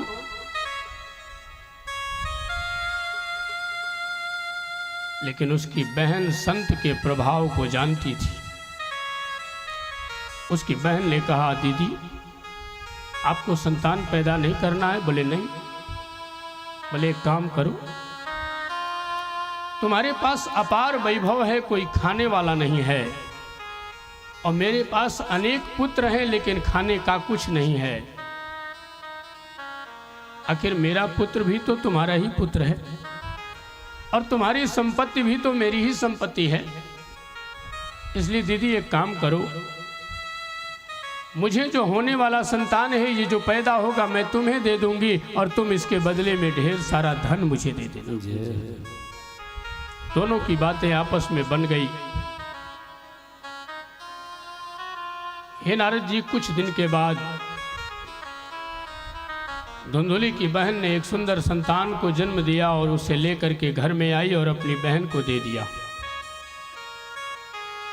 आत्मदेव की पत्नी जो धुंधुली थी वो अपने पेट में कपड़ा बांध करके घर में छुप के रहती थी।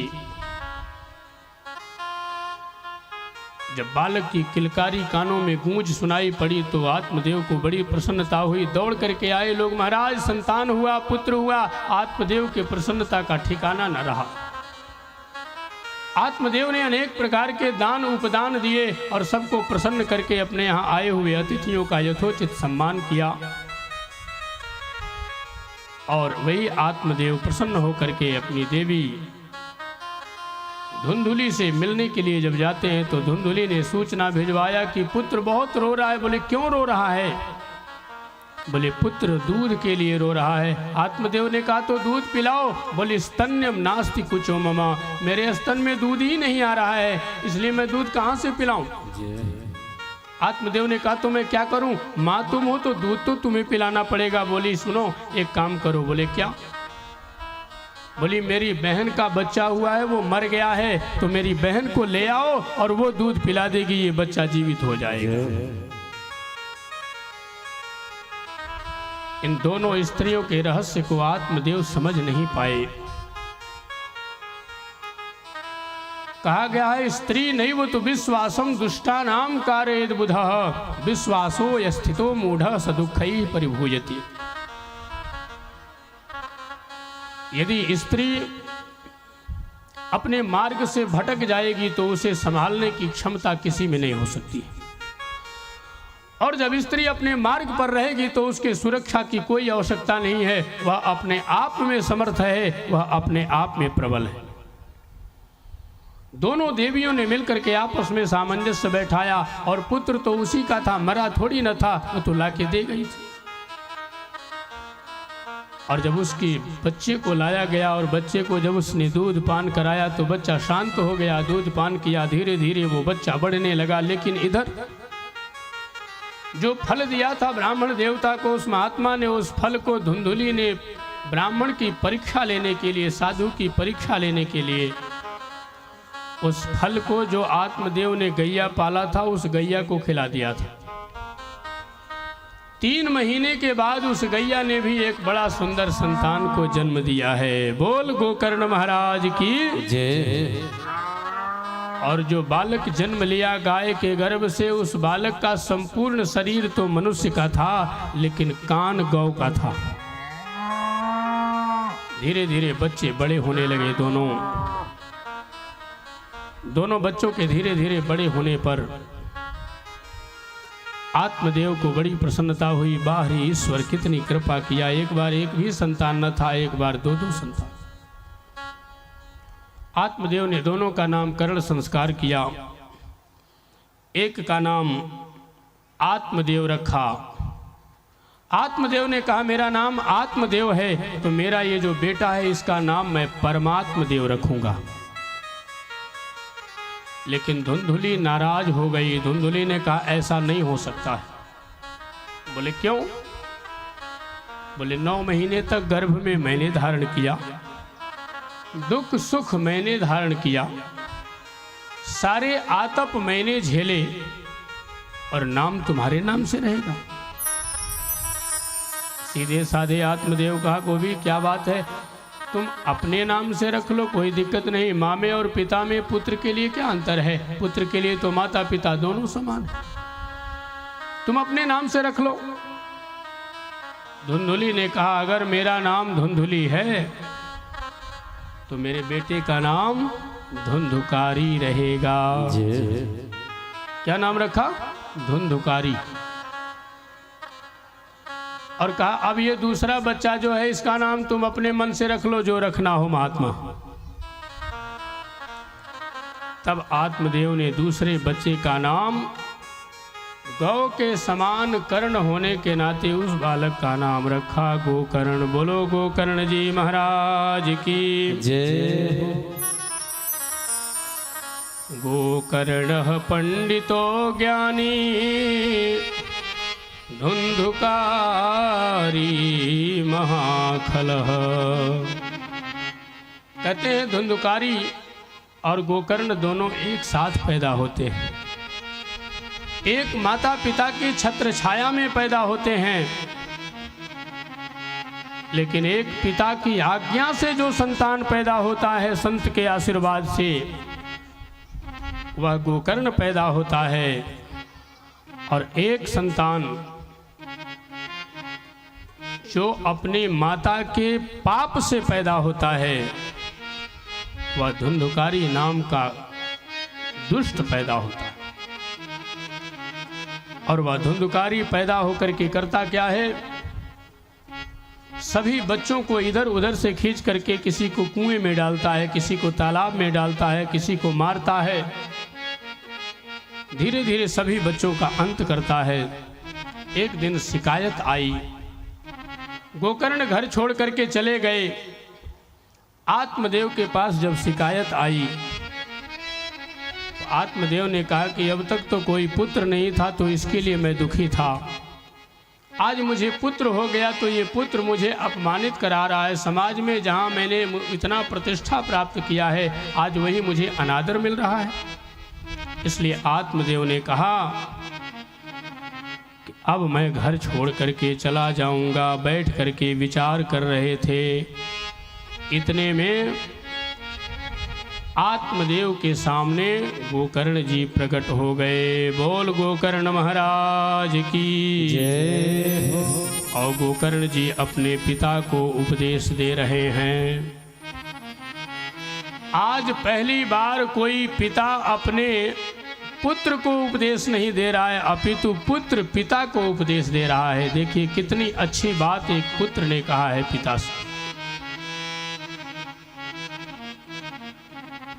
कि देहे स्थिमान सरुधीरे भीमतिम त्यजत्वं जाया सुतादिषु सदा ममतां विमुञ्च पश्यानिशं जगदीदं क्षणभङ्गनिष्ठं वैराग्यरागरसिको भवभक्तिनिष्ठः। गोकर्ण जी कहते हैं पिताजी, ये देह का अभिमान छोड़ दीजिए, क्योंकि शरीर का अभिमान क्या करना है। ये अस्थि मांस और रुधिर का बना हुआ शरीर है, थोड़ा सा कट जाए तो इसमें से रक्त निकलता है। यदि वह रक्त रुक जाए तो उसमें से पीप और पस निकलता है। और पिताजी, यदि थोड़े दिन के लिए उस पीस और उस दुर्गंधित शरीर को कहीं क्षणिक मात्र के लिए भी रख दिया जाए, तो उसमें से उतना दुर्गंध निकलता है कि दूर दूर तक लोग उसे स्वीकार करना नहीं चाहते हैं। और जिनका आपको घमंड है, अभिमान है कि ये मेरी बेटी है, ये मेरा पुत्र है, ये मेरी पत्नी है, ये मेरा धन है, ये सब के सब माया और ममता है पिताजी। ये जगदिदं क्षणभंग निष्ठम करके, ये जगत के सारे रिश्ते क्षण भंग के लिए हैं, केवल एक क्षण के लिए हैं, बाकी में ये तुरंत भंग हो जाते हैं। ये रहने वाले रिश्ते नहीं। इस संसार में जब तक प्राण है तब तक हम किसी के पिता हैं, हम किसी के पुत्र हैं, हम किसी के पति हैं, हम किसी के भाई हैं, हम किसी के मित्र हैं, जब तक ये प्राण है। और जब ये राम निकल गए तो ये संसार में शरीर किसी का कोई संबंधी नहीं रह गया। इसलिए वैराग्य राग रसिको भव भक्ति निष्ठः। इसलिए पिताजी, अब आप वैराग्य को धारण करिए और घर परिवार को छोड़ करके निकल जाइए। गोकर्ण जी ने कहा, बेटा मैं, आत्मदेव कहते हैं, बेटा गोकर्ण में जाने को तो जाऊं, लेकिन जाकर के वहां करूंगा क्या। तब गोकर्ण जी से आत्मदेव ने जब पूछा तो आत्मदेव को पुनः गोकर्ण जी कहते हैं, पिताजी वहाँ जाकर के धर्मम भजस्व सततम त्यज लोक धर्मान, संसार के धर्म को त्याग करके, लोक के धर्म को त्याग करके पिताजी वहाँ जाकर के आप भगवान का भजन करिएगा। कौन सा भजन? बोले श्री कृष्णमापनियतम दशमस्य पाठा। जाकर के और भागवत जी के दसम स्कंद का पाठ करिएगा। दसम स्कंद में क्या है? बोले दसम स्कंद में भगवान कृष्ण का पावन चरित्र है। बोल कृष्णचंद्र भगवान की जय। दसम स्कंद में भगवान कृष्ण के चरित्र का पाठ करिएगा, क्योंकि संसार में मरने के अलावा और कुछ सत्य नहीं है। एक संत कहते हैं कि जिंदगी एक किराए का घर है, जिंदगी एक किराए का घर है, एक न एक दिन बदलना पड़ेगा, एक न एक दिन बदलना पड़ेगा।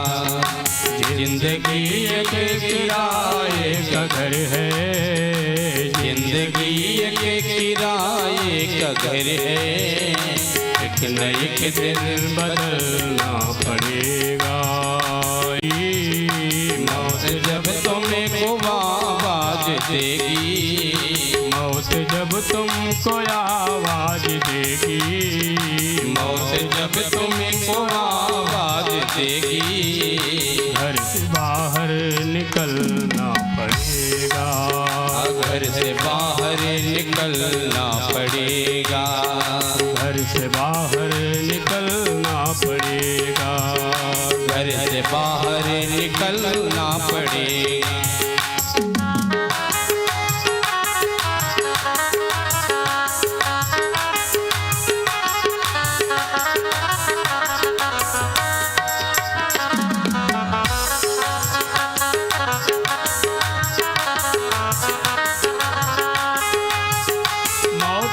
जब बजा सिर पे डंका, फूंक दी पल में सोने की लंका, मौत जिस वक्त उनका,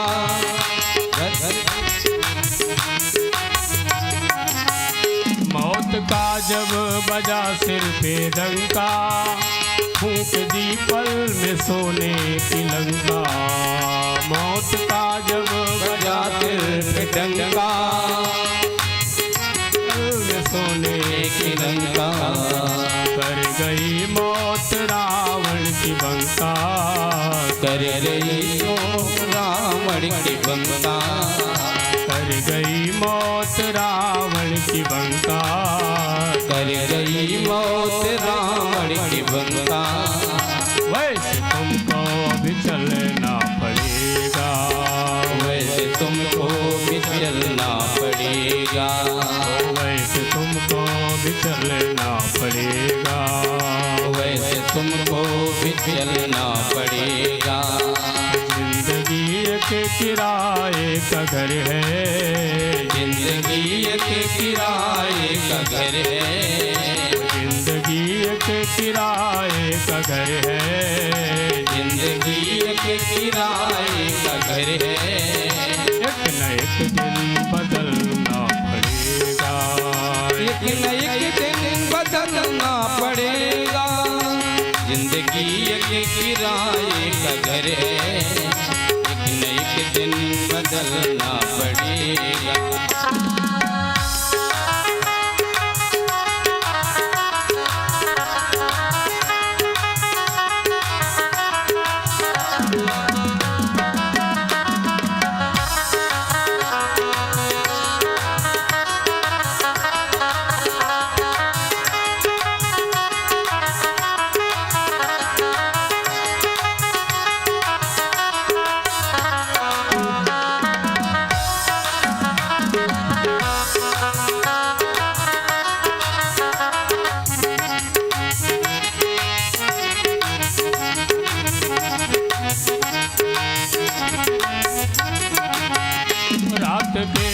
बाद होगा सवेरा, देखना होगा दिन जो सुनहरा।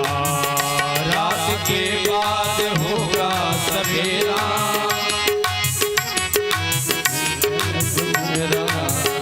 रात के बाद होगा सवेरा, देखना होगा दिन जो सुनहरा।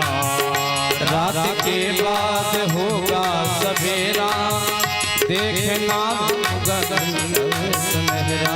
और पाँव फूलों पे रखने से पहले, पाँव फूलों पे रखने से पहले, पाँव फूलों पे रखने से पहले, पाँव फूलों पे रखने से पहले, तुमको कांटों पे चलना पड़ेगा, तुमको कांटों पे चलना पड़ेगा।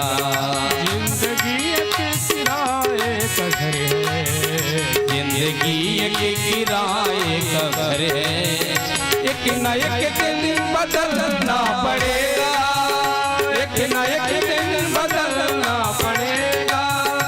जिंदगी एक किराए का घर है, जिंदगी एक किराए का घर है, एक न एक दिन बदलना पड़ेगा, एक न एक दिन बदलना पड़ेगा।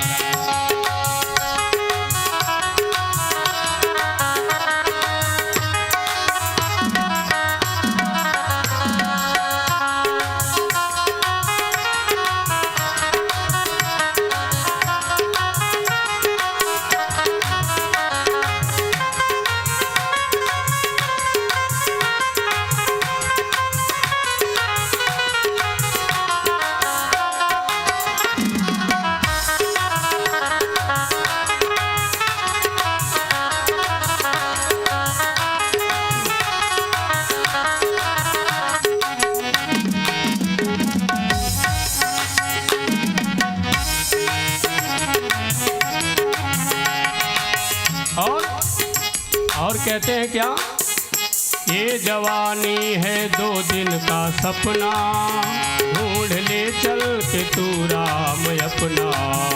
ये जवानी है 2 दिन का सपना, ढूंढ लेगी अपना।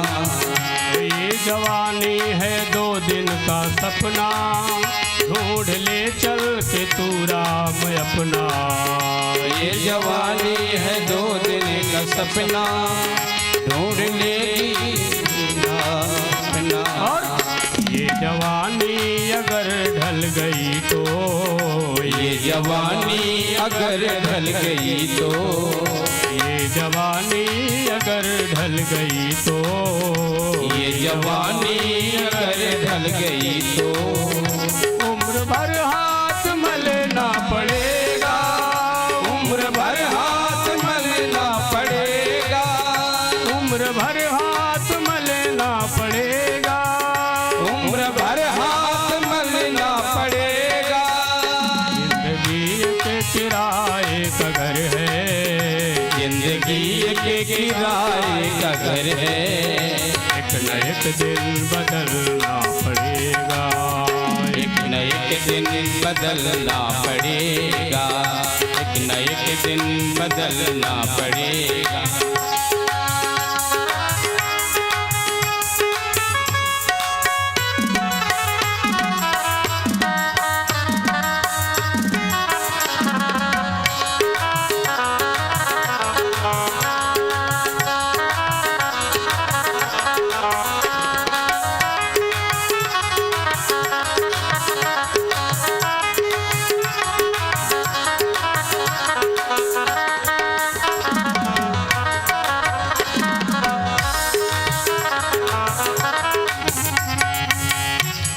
तसव्वुर ये जोश ये जवानी, चंद लम्हों की है ये कहानी।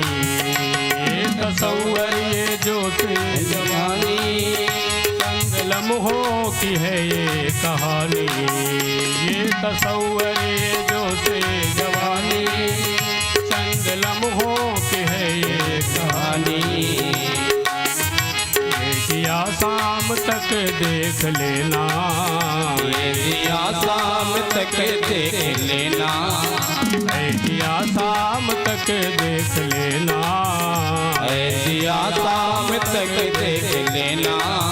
उगते सूरज को ढलना पड़ेगा, उसको सूरज ढलना पड़ेगा, उगते सूरज को ढलना पड़ेगा, उगते सूरज को ढलना पड़ेगा। जिंदगी एक किराए का घर है, जिंदगी एक किराए का घर है, एक दिन बदलना पड़ेगा, एक न एक दिन बदलना पड़ेगा, एक दिन बदलना पड़ेगा, एक न एक दिन बदलना पड़ेगा, एक दिन बदलना, एक न एक दिन बदलना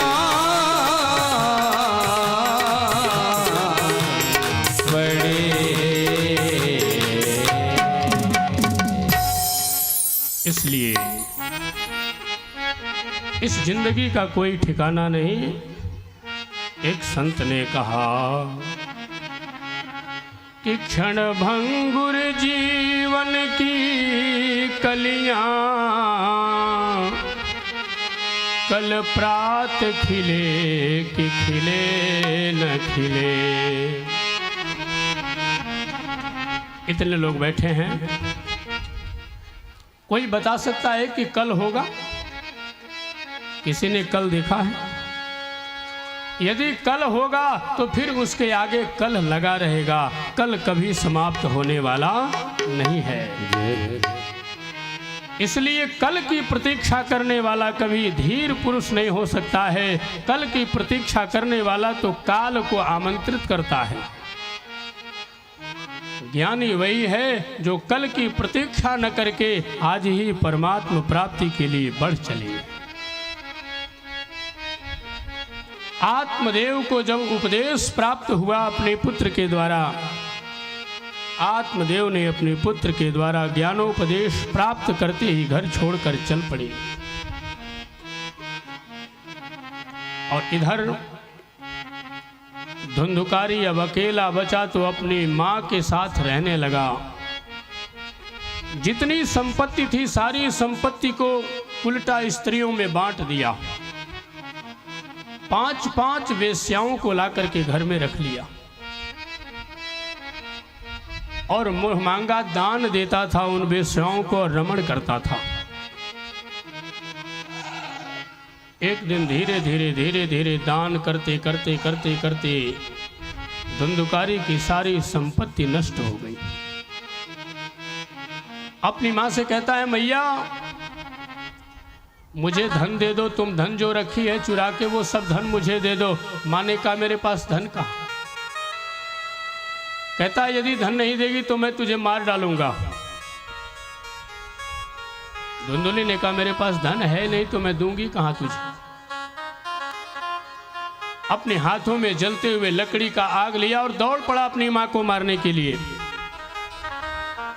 और जैसे ही दौड़ा, माँ भागने लगी प्राण को बचाने के लिए। आगे आगे माँ भागती है और पीछे पीछे वह नालायक बेटा धुंधुकारी, और दौड़ते हुए गया। माँ भागते भागते न देख पाई और कुएं में जाकर के धड़ाम से गिर पड़ी और कुएं में गिरते ही उसका मृत्यु हो गया। मृत्यु को प्राप्त करने वाली उस माँ के बाद धुंधुकारी संपूर्ण राज्य का आधिपत्य प्राप्त कर लिया। सारे धन को वेश्याओं में लुटा दिया। अब जब कुछ नहीं बचा तो वेश्याओं ने कहा, हम जा रहे हैं तुम्हें छोड़ करके। सब छोड़ करके जब जाने लगी तो कहा कि रुको, क्यों जाओगी? मुझे धन चाहिए। धुंधुकारी कहता है, तुम्हें धन चाहिए, मैं तुम्हें धन दूंगा, लेकिन जाओगी क्यों?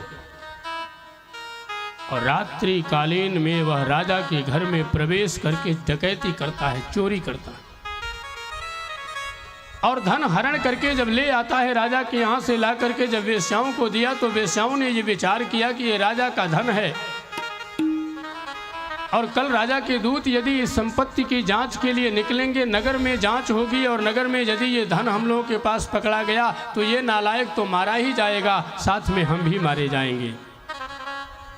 इसलिए इससे अच्छा तो अभी इसके पास धन न रहा तो इसको मार देने में ही भलाई। और खाट पर शयन कर रहा था, वेश्याओं ने रस्सी से खाट में बांध दिया और बड़े जोर से चिल्लाया और जलती हुई आग के लुआट को लेकर के वेश्याओं ने जैसे ही मुंह में डाला, धुंधुकारी का प्राण निकल गया।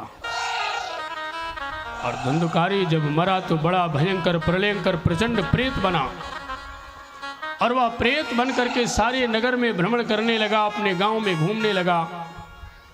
वेश्याओं ने तो अपना अपना सामान उठाया और रात्रि में ही निकल पड़ी। एक दिन गोकर्ण जी महाराज जब जाने कि मेरे पिता और मेरे भाई दोनों की मृत्यु हो गई है, तो गोकर्ण ने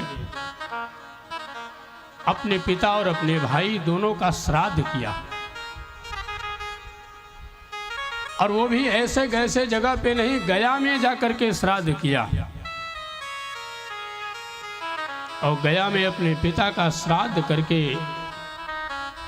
जब लौट करके अपने जन्मभूमि में गोकर्ण जी आए तो गोकर्ण जय हुए घर में प्रवेश किए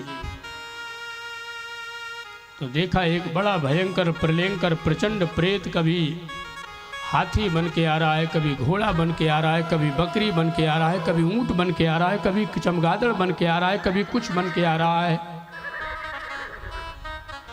अनेक प्रकार के रूपों को धारण करके आता हुआ देख करके गोकर्ण जी समझ गए और गोकर्ण जी ने अपने हाथों में जल लिया कमंडल से और अभिमंत्रित करके जैसे ही छोड़ा,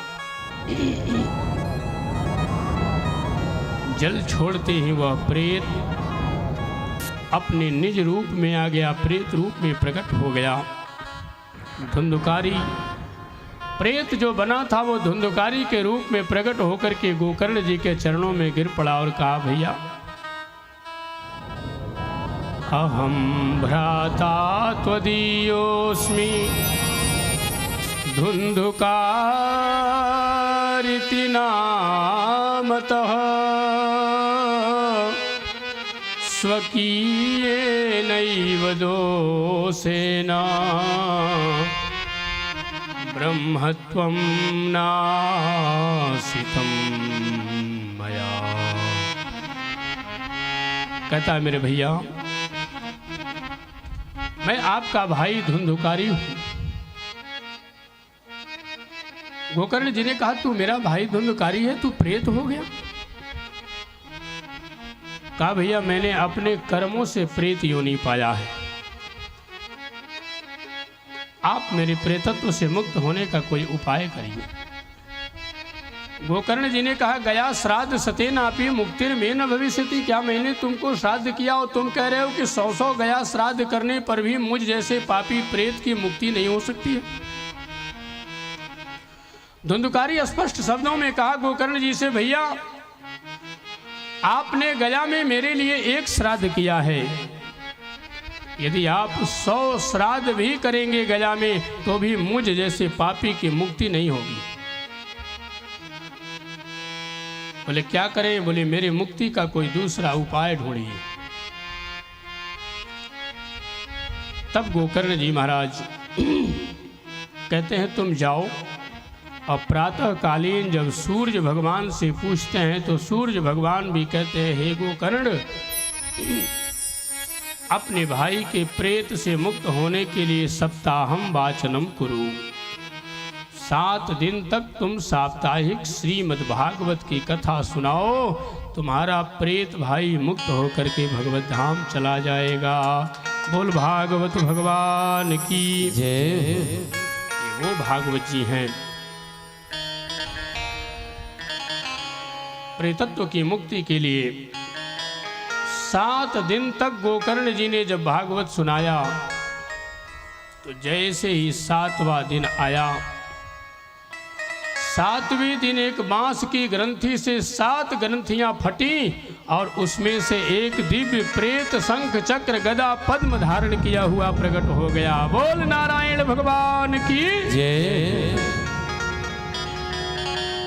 और वह एक दिव्य विमान में बैठ करके और भगवान के धाम को चला गया। बोल भागवत भगवान की जय।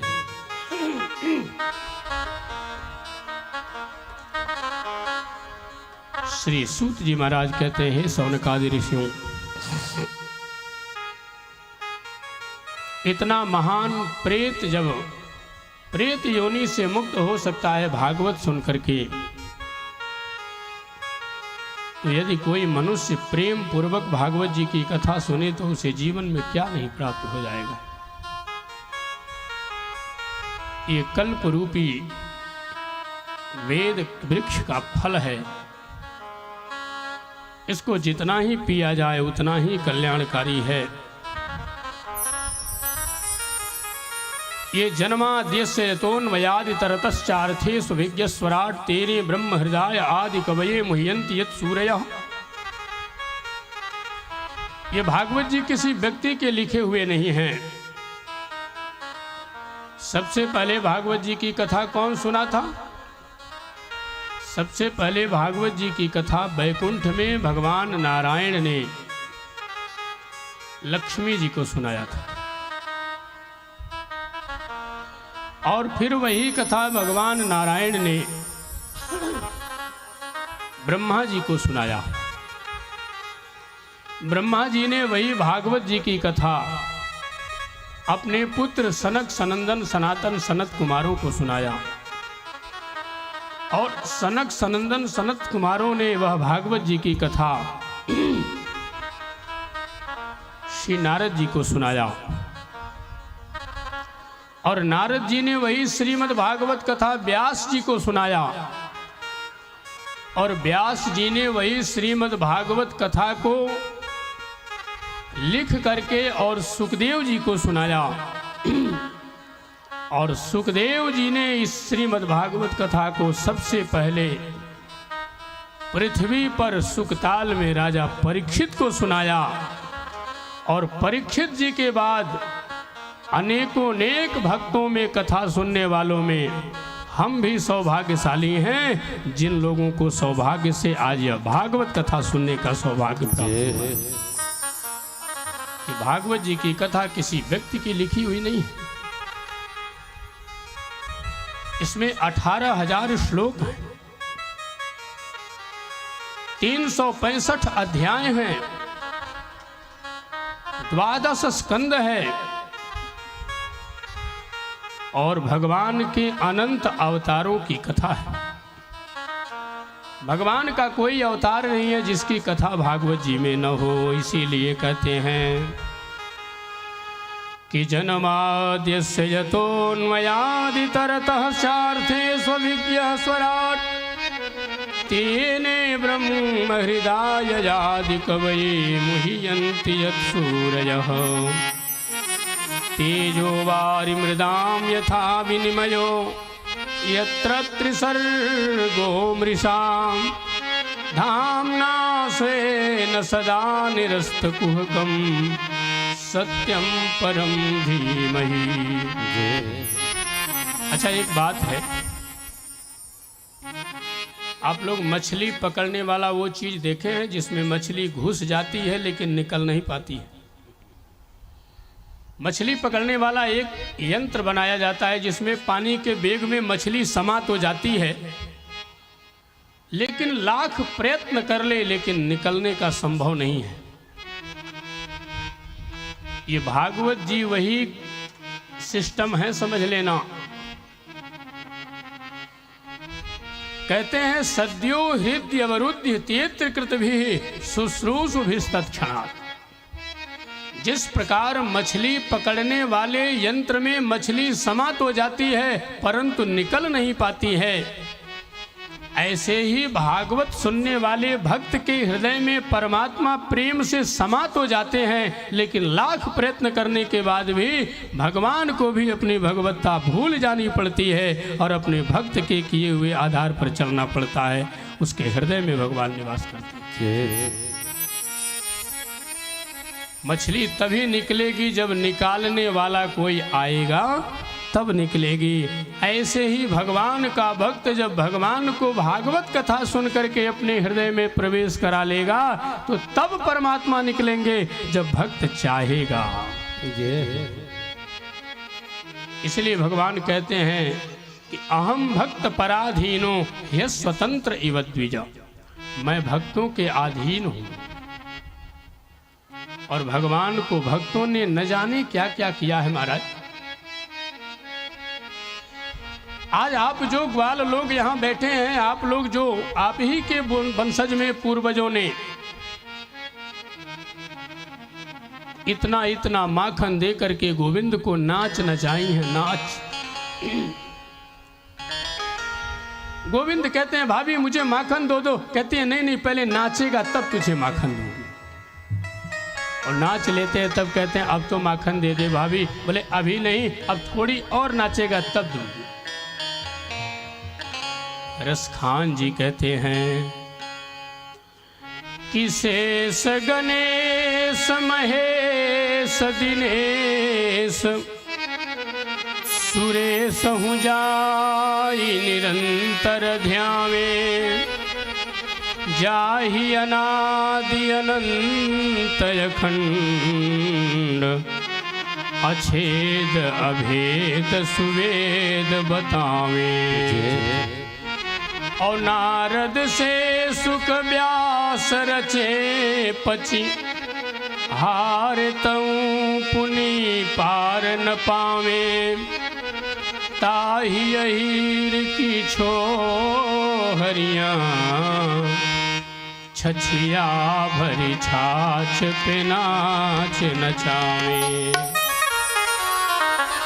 भाभी थोड़ी सी और माखन दे दो, बोले नहीं नहीं अब तो पहले नाचेगा जब माखन दूंगी। भगवान कितने दयालु हैं, कितने कृपालु हैं कि नाचे नंद लाल नचावे हरि के मैया। नाचे नंद लाल नचावे हरि की मैया, नाचे नंद लाल नचावे हरि की मैया, नाचे नंद लाल। ज़्यादा नहीं गाएंगे क्योंकि ज़्यादा गाएंगे तो कथा छूट जाएगी, कथा में आगे बढ़ना है। तो भगवान कितने कृपालु हैं, कितने दयालु हैं। भगवान तो बड़े कृपालु हैं। नृत्तावसाने नटराज राजो ननाद ढक्ताम नवपंचवारम उद्धर्तु कामा सनकादि सिद्धान एतद विमर्शे शिवसूत्र जालम। भगवान से बड़ा नाचने वाला और तो कोई है ही नहीं। क्यों? क्योंकि गोस्वामी जी कहते हैं जग पे खन तुम देखनिहारे, जग पे खन तुम देखनिहारे, जग पे खन तुम देखनिहारे, जग पे खन तुम देखनिहारे। विधि हर शंभु नचावन हारे, विधि हर शंभु नचावन हारे। बड़े बड़े ऋषि महर्षि जिन भगवान के चरणों को पाने के लिए तरसते हैं, ब्रह्मा विष्णु शिव रुद्र इंद्र यम कुबेर, बड़े बड़े देवता जिन भगवान के चरणों को पाने के लिए तरसते हैं, वे भगवान अपने भक्तों के सामने नृत्य करते हैं। भगवान भक्त के अधीन हैं। एक दिन की बात है, व्यास जी सरस्वती नदी के तट पर बैठे हैं। असंतोष की अवस्था में नारद जी प्रकट होते हैं और नारद जी ने व्यास जी को बड़ा सुंदर उपदेश दिया कि व्यास जी आपके मन में चिंता क्यों है। व्यास जी कहते हैं इसी बात का चिंता है कि मैंने 17 पुराणों की रचना की है, 4 वेदों का विभाजन किया है, 100 उपनिषदों की रचना की है, लेकिन इसके बाद भी मेरे मन में शांति नहीं है। नारद जी कहते हैं जब आप ही को शांति नहीं है तो आपके ग्रंथ के पढ़ने वाले को भला शांति कैसे मिलेगी? जब हमें ही संतोष नहीं होगा तो आपको संतोष का ज्ञान हम कैसे देंगे? जब हमें ही भागवत का ज्ञान नहीं होगा तो हम भागवत की कथा आपको कैसे सुनाएंगे? इसलिए आप एक काम करें, आपने भगवान की चर्चा तो की है, लेकिन भगवान के भक्तों का गुणगान नहीं किया। नारद जी कहते हैं भगवान की भक्ति करने वाला दुखी हो सकता है थोड़ी देर के लिए, लेकिन भगवान के भक्त की भक्ति करने वाला कभी दुखी नहीं हो सकता है। और भगवान की भक्ति यदि चाहते हो तो भगवान के भक्त की भक्ति किए बिना परमात्मा की भक्ति संभव नहीं है। क्योंकि लोग कहते हैं कि यदि भगवान को पाना है तो तुम्हें संत का आश्रय ग्रहण करना पड़ेगा। एक संत ने कहा कि संतन के संग लाग रे तेरी अच्छी बनेगी। संतन के संग लागी रे तेरी अच्छी बनेगी। हरि सुमिरन में लाग रे तेरी अच्छी बनेगी। हरि सुमिरन में लागी रे तेरी अच्छी बनेगी। अच्छी बनेगी तेरी बिगड़ी बनेगी। अच्छी बनेगी तेरी बिगड़ी बनेगी। बिगड़ी बनेगी हाँ बिगड़ी बनेगी। बिगड़ी बनेगी हाँ बिगड़ी बनेगी।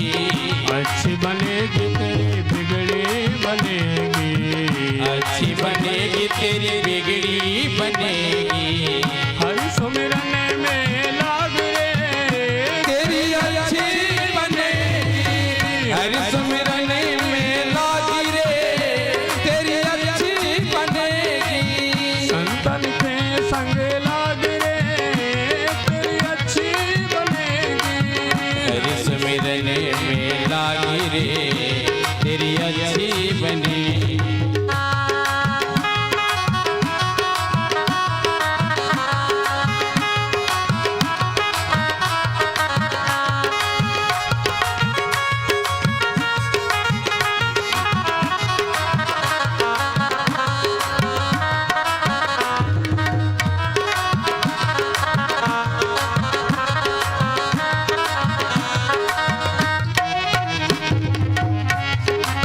संतन कर संग पुण्य कमाई। संतन संग कर पुण्य कमाई। संतन संग कर पुण्य कमाई। पुण्य कमाई हाँ पुण्य कमाई। पुण्य कमाई हाँ पुण्य कमाई। तन करे संग पुण्य कमाई। राम चरण अनुरागी रे राम चरण अनुरागी रे तेरी अच्छी बनेगी। संतन के संग लागी रे तेरी अच्छी बनेगी। हरि सुमिरन में लाग रे तेरी अच्छी बनेगी। संतन के संग लागी रे तेरी अच्छी बनेगी।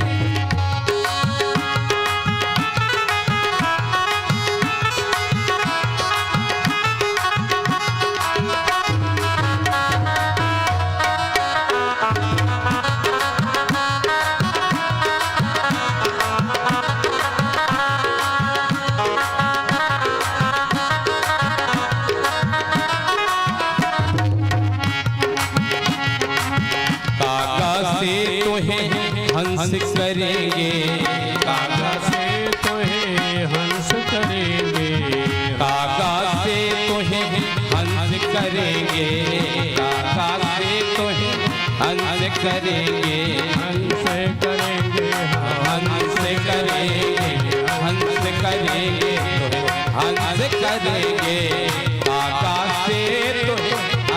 करेंगे, मिट जाए उरे के दाग रे, मिट जाए उरे के दाग रे। तेरी अच्छी बनेगी संतन के संग लागी रे, तेरी अच्छी बनेगी संतन संग लागी रे, तेरी अच्छी बनेगी।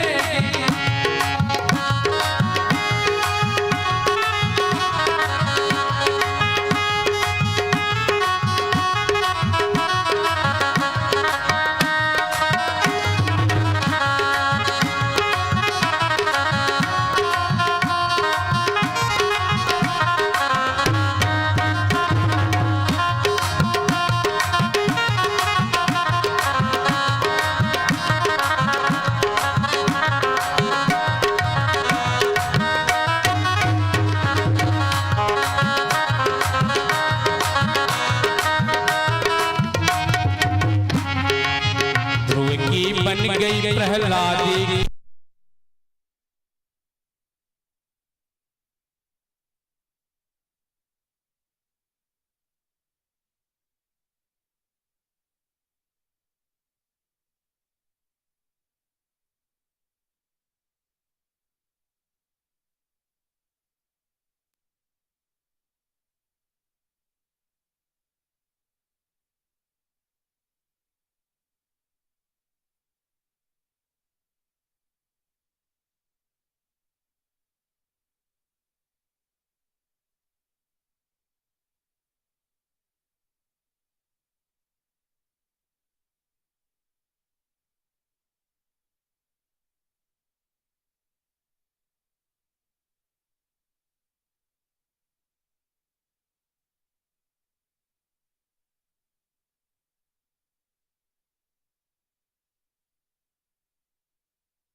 बोलो नारायण भगवान की। श्री संतन की संग लाग रे, तेरी अच्छी बनेगी। श्री सूत जी महाराज सोनकाज ऋषियों से कहते हैं, ऋषियों, श्री नारद जी ने वेद व्यास जी को उपदेश दिया और अब वेद व्यास जी भागवत जी की रचना प्रारंभ करते हैं।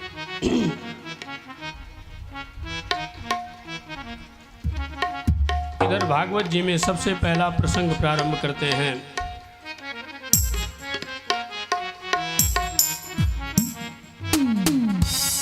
एक बार की बात है, भगवान श्री कृष्ण ने संपूर्ण महाभारत का समापन करने के बाद कौरवों जैसे दुर्जय सेना पर पांडवों को विजय दिला करके और अब भगवान जाने के लिए तैयार होते हैं अपने हस्तिनापुर में। भगवान ने जाकर के अपनी बुआ कुंती को प्रणाम किया और कुंती जी से कहा, बुआ, आपसे मेरी प्रार्थना है कि यदि आपकी आज्ञा हो तो मैं द्वारकापुरी को जाऊं। कुंती जी भी जानती हैं कि भगवान के संतान हैं, बच्चे हैं, परिवार है, सब कुछ है। इसलिए कुंती ने कहा, बेटा,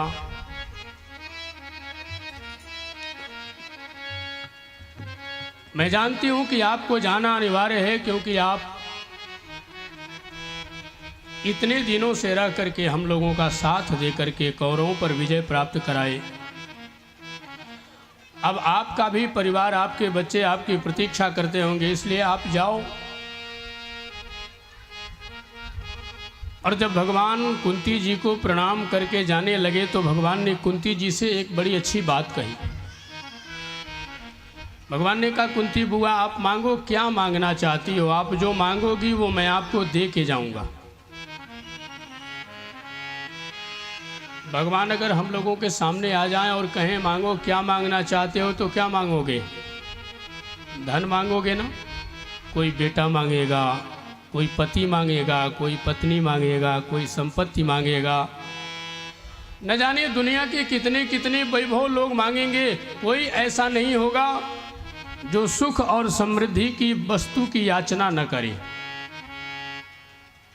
लेकिन बाहर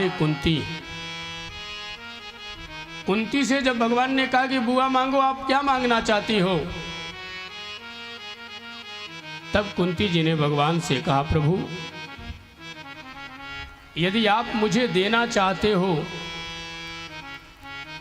तो मुझे एक ही चीज दे दो,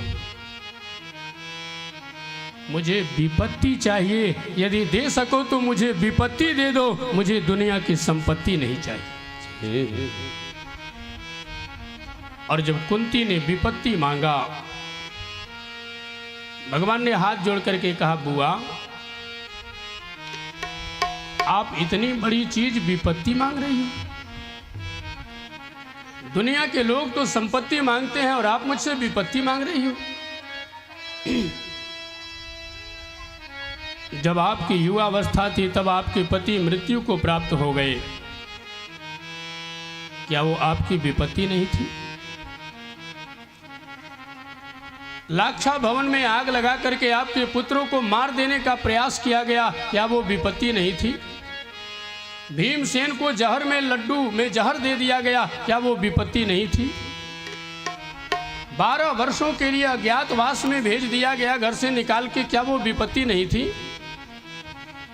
आपका आधा राज्य होने के बाद भी आपके परिवार के साथ, आपके बच्चों के साथ, बहू के साथ आपको घर से निकाल दिया गया, क्या वो विपत्ति नहीं थी?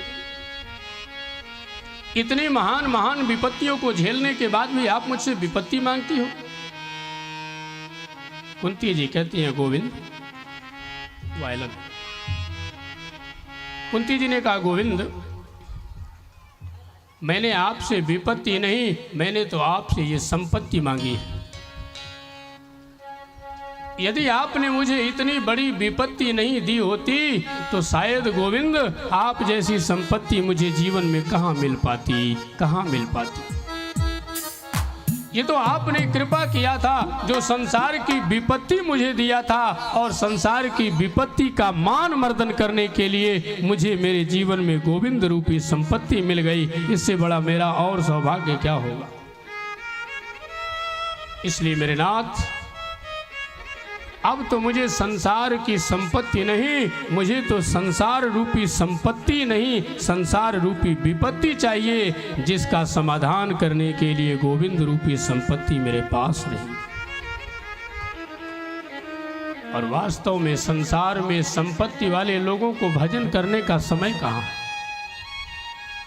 संसार में संपत्ति वाले लोगों को भगवान का कीर्तन करने का टाइम कहाँ है? जिनके पास बहुत खेती है, बहुत खेत वाले जो लोग हैं, उनको भागवत कथा सुनने का समय कहाँ है?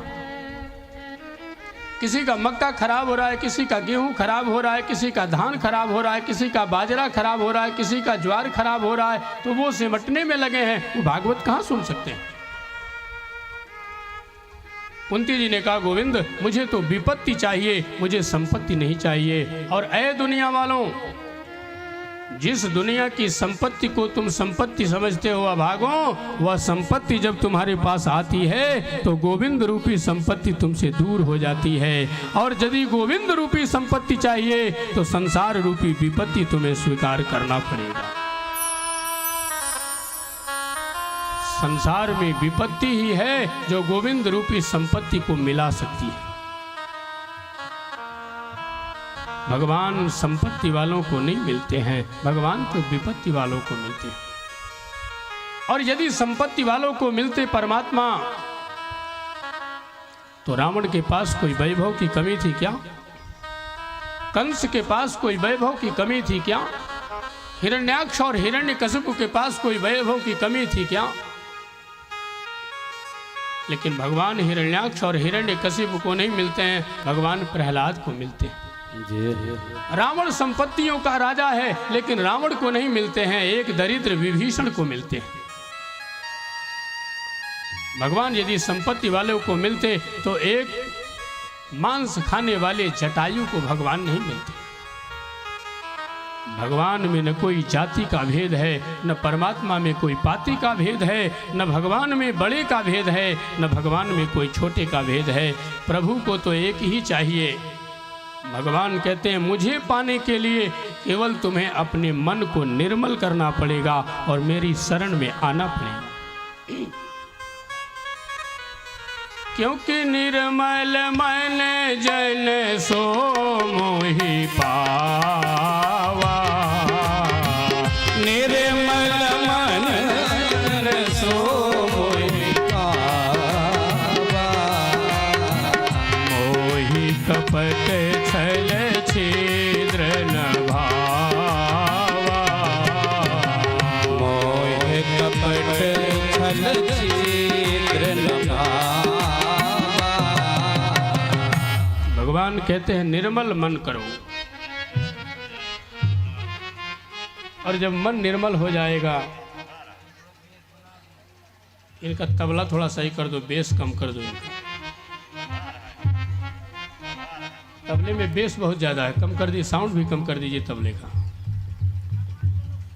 निर्मल मन जन सो मोहि पावा, मोहि कपट छल छिद्र न भावा। कुंती जी ने परमात्मा से कहा प्रभु मुझे विपत्ति दे दो, और विपत्ति भगवान ने दिया, लेकिन प्रभु ने साथ में वचन दिया कि माता बुआ, आपने यदि संसार की विपत्ति मांगी है तो मैं आपको देता हूँ, लेकिन वचन भी देता हूँ शरीर से भले मैं द्वारका जा रहा हूँ, लेकिन मन से आपके चरणों में मेरा निवास है, मैं हस्तिनापुर में ही रहूँगा। और भगवान कुंती की सेवा में रहने लगे। इधर भगवान अब द्वारकापुरी के लिए प्रस्थान किए, लेकिन जब द्वारकापुरी जाने लगे तब युधिष्ठिर जी महाराज ने कहा गोविंद आप जा रहे हैं, आपके दर्शन की प्रतीक्षा में बरसों से बाणों की सैया पर भीष्म पितामह पड़े हुए हैं। भीष्म पितामह जब तक आपका दर्शन नहीं करेंगे तब तक अपने प्राणों का विसर्जन नहीं करेंगे। भगवान पितामह भीष्म को दर्शन देने के लिए हस्तिनापुर के रणांगण में जब पधारे, भीष्म पितामह ने भगवान को देख करके प्रणाम किया, और पितामह भीष्म ने भी भगवान को प्रणाम किया है। और तब भीष्म पितामह ने भगवान से कहा गोविंद आ गए? गोविंद ने कहा हाँ पितामह आ गए।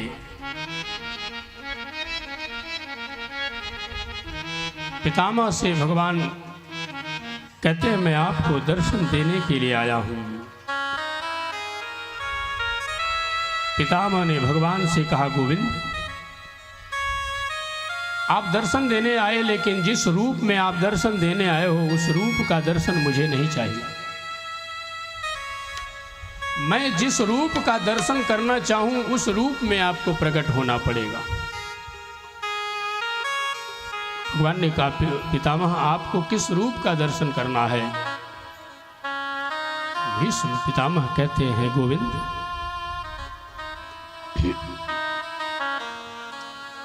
आप ही के दर्शन के लिए मैं उस रूप का प्रतीक्षा कर रहा था कि सदैव देवो भगवान प्रतीक्षताम् कलेवरं यावदिदं हिनोम्यहम् प्रसन्नः सा ऋण लो चलो लसन मुखाम्बुजो ध्यान पथश्चतुर्भुज। कहते हैं हे देवों के देव परमात्मा जगदात्मा,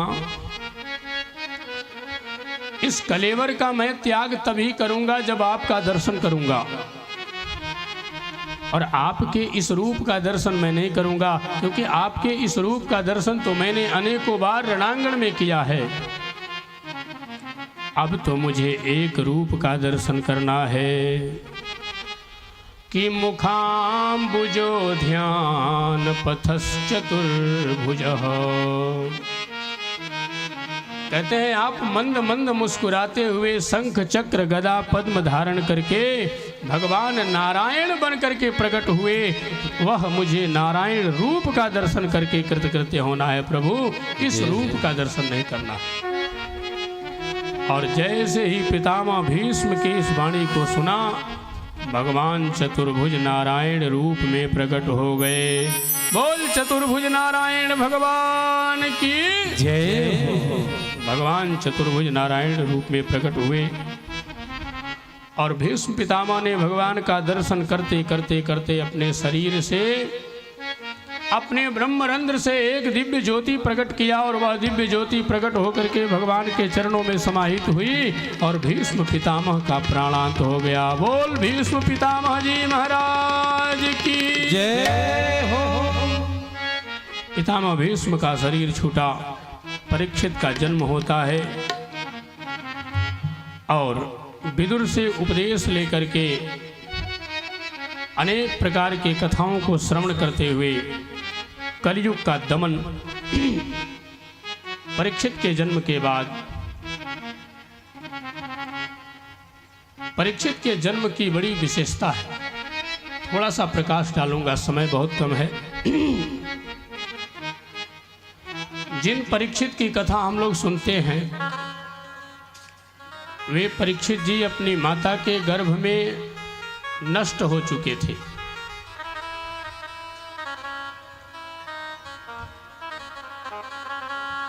द्रोणाचार्य का पुत्र था अश्वत्थामा।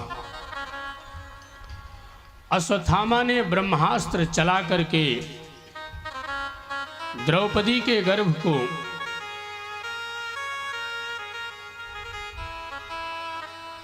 अनेक प्रकार से प्रयत्न किया था मारने के लिए, लेकिन संभव नहीं हो पाया था। अंत में उसने उत्तरा के गर्भ को मारने के लिए, उत्तरा के गर्भ को नष्ट करने के लिए ब्रह्मास्त्र का प्रयोग किया राजन। और उस ब्रह्मास्त्र के प्रयोग से उत्तरा का गर्भ नष्ट हो गया। व्यास जी कहते हैं, उत्तराया हतो गर्भः ईसे ना जीविता पुनः। जब उत्तरा का गर्भ नष्ट हुआ और उत्तरा आकर के भगवान के चरणों में गिर पड़ी, तब भगवान ने उत्तरा के गर्भ में प्रवेश करके और 9 महीने तक अपने गदा से युद्ध करके ब्रह्मास्त्र से और उत्तरा के गर्भ को जीवित किया है। उत्तरा के गर्भ को जीवित करके भगवान, और वही परीक्षित जी जब जन्म लिए तो परीक्षित जी को भगवान की कथा सुनने का सौभाग्य प्राप्त हुआ है। परीक्षित जी एक दिन जंगल में शिकार करने के लिए गए और शिकार करते करते एक राजा का अनादर कर दिया। समीक ऋषि के गले में मृत सर्प डाला और मृत सर्प डालने के लाते राजा श्रृंगी के द्वारा श्राप हो गया। श्रृंगी ऋषि ने शाप दे दिया कि जाइए, जिस दुष्ट ने मेरे पिता के गले में मरा हुआ सर्प डाला है, आज के 7वें दिन यही सर्प जीवित होकर के मेरे उस शत्रु का समन करेगा। उस शत्रु का नाश करने वाला यही तक्षक पुनर्जीवित होकर के उसका नाश करेगा। परीक्षित जी महाराज को जब ये सूचना मिली तो परीक्षित जी ने अपने घर परिवार का त्याग कर दिया और परीक्षित जी लौट करके चले आए सुखताल में। सुखताल में जब परीक्षित जी महाराज आए हैं तो परीक्षित जी से मिलने के लिए सभी संत महात्मा ऋषि महर्षि लोग आते हैं। अब सब ऋषि महर्षियों ने परीक्षित जी महाराज से कहा कि परीक्षित जी, आप तो बहुत बड़े धर्मात्मा हैं, आपके जाने के बाद इस कलयुग में अब कोई राजा नहीं होगा। इस कलयुग में संतों की महिमा भी विनष्ट हो जाएगी और कोई राजा नहीं मिलेगा। जो राजा होगा वो केवल स्वार्थ में डूबा हुआ होगा, प्रजाओं पर उसका थोड़ा भी ध्यान नहीं होगा। अपनी तृप्ति से जब धन बचेगा तब प्रजाओं को थोड़ा बहुत देगा, नहीं तो राजा प्रजाओं के लिए कुछ नहीं करेगा। परीक्षित जी महाराज अत्रि जी के सामने, वशिष्ठ जी के सामने, पराशर जी के सामने, भृगु जी के सामने, चमन के सामने, सबके सामने चरणों में गिर गिर करके क्षमा मांगते हैं। प्रभु, मुझसे बहुत बड़ा अपराध हो गया है, मैंने ब्राह्मण का अनादर किया है। अद्यैव राज्यं बलमृद्ध कोशं प्रकोपिता ब्रह्मकुलानलो में। आज मैंने ब्राह्मण के कुल में बहुत बड़ा कलंक किया है, मेरे द्वारा ब्राह्मण का अनादर हो गया है, इसलिए आज ही मेरा राज्य नष्ट हो जाए, मेरा शरीर नष्ट हो जाए, मेरा पत्नी परिवार नष्ट हो जाए, मेरा सारा साम्राज्य नष्ट हो जाए, क्योंकि ब्राह्मण का अनादर करने वाला इस संसार में जीने का अधिकारी नहीं। सभी महर्षियों ने कहा, राजन, सब भगवत कृपा से होता है, आप चिंता मत करो। परीक्षित जी आ गए और आकर के ऋषियों के चरणों में बैठ करके गंगा जी के तट पर निवेदन करते हैं कि कब मेरा जीवन का भाग्य खुलेगा, कब मेरा कल्याण होगा।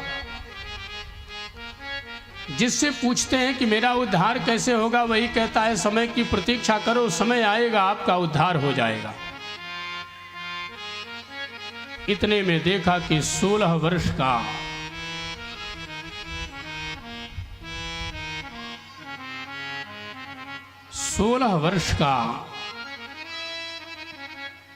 एक सुंदर सुकुमार बालक, बढ़िया सुंदर अलकावली आसावला सलोना दिगंबर दिग दिगांतर संपूर्ण दिशाओं को परिभ्रमण करता हुआ, और हमारे जो यजमान जी हैं परीक्षित जी हैं, इन्हीं के समान सुखदेव जी का बाल भी था, बड़ा सुंदर घुंघराला बाल, और घुंघराले बालों को लेकर के विकीर्ण करते हुए संपूर्ण दिशाओं को दिग्भ्रांत करते हुए श्री सुखदेव भगवान समस्त ऋषि महर्षियों के मध्य में पधारे। बोल सुखदेव भगवान की जय हो। और जैसे ही सुखदेव भगवान आए, सुखदेव भगवान को देखते ही परीक्षित जी महाराज चरणों में गिर पड़े कि मेरा कोई न सहारा बिन तेरे, गुरुदेव संवरिया मेरे। मेरा कोई न सहारा बिन तेरे, गुरुदेव संवरिया मेरे। मेरा कोई न सहारा बिन तेरे, गुरुदेव संवरिया मेरे। मेरा कोई न सहारा बिन तेरे, गुरुदेव संवरिया मेरे। गुरुदेव संवरिया मेरे, गुरुदेव संवरिया मेरे। गुरुदेव संवरिया मेरे, गुरुदेव संवरिया मेरे।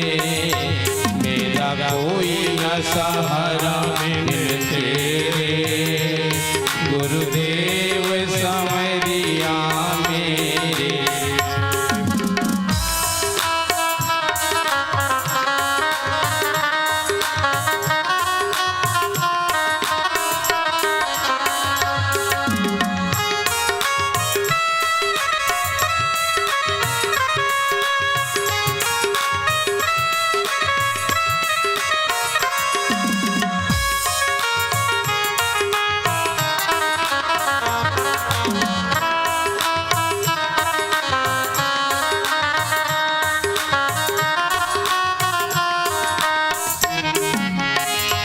हमें दीन हीन दुख भारी, सभी गाइए। दीन हीन दुख भारी, हमें दीन हीन दुख भारी, एक आप ही नाथ मुरारी, एक आप ही नाथ मुरारी, काटो लख 84 वाले फेरे, काटो लख 84 वाले फेरे, गुरुदेव समरिया मेरे, मेरा कोई न सहारा बिन तेरे, गुरुदेव समरिया मेरे।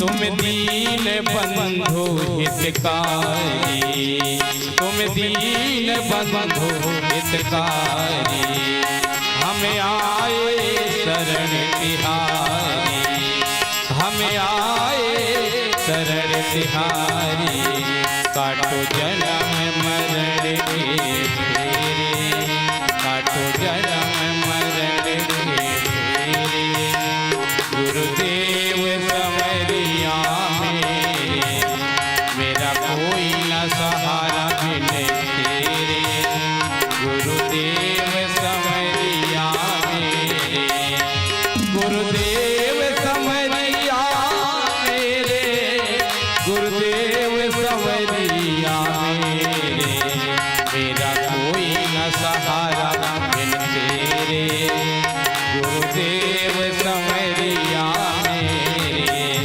मेरा कोई न सहारा बिन तेरे, गुरुदेव समरिया मेरे।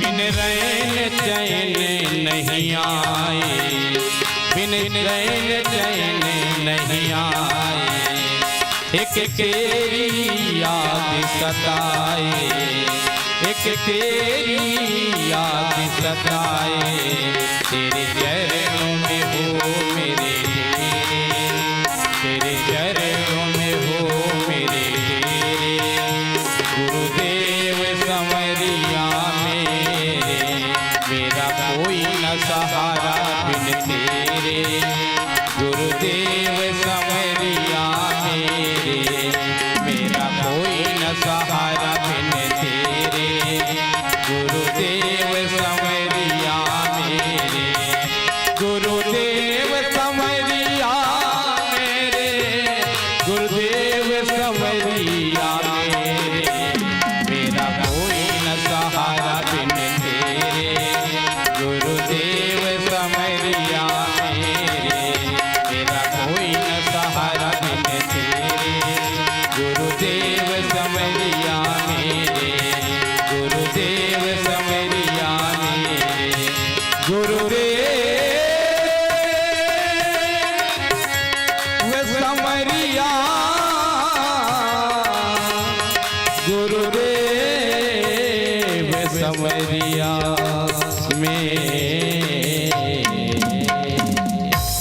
बोलो सदगुरुदेव भगवान की जय। अपने गुरु को प्राप्त करके परीक्षित जी महाराज अत्यंत प्रसन्न हो गए और अब इस समय से श्रोता हो गए परीक्षित जी और वक्ता हो गए सुखदेव भगवान।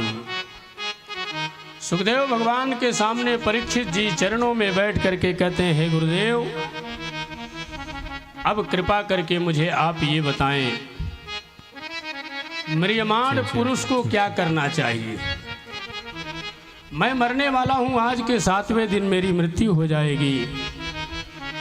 ऐसी परिस्थिति में मुझे क्या करना चाहिए? तब सुखदेव भगवान कहते हैं, राजन, इस संसार का ऐसा कोई प्राणी नहीं है जो म्रियमाण नहीं है, सब मरने वाले हैं। इसलिए म्रियमाण प्राणी को चाहिए कि वह 3 कार्य अपने जीवन में करे। जो 3 कार्य अपने जीवन में करता है उसे जन्म मरण के चक्कर से मुक्ति मिल जाती है। यदि बार बार माँ के गर्भ में आना और बार बार जन्म लेना और बार बार मरने से बचना चाहते हो राजन, तो उस जीव को 3 काम करना पड़ेगा कि तस्माद् भारत सर्वात्मा भगवानीश्वरो हरिः श्रोतव्यः कीर्तितव्यश्च स्मर्तव्यः चेक्षता भयम्। बड़े ध्यान से सुनिएगा ये विषय। सुखदेव भगवान कहते हैं, राजन,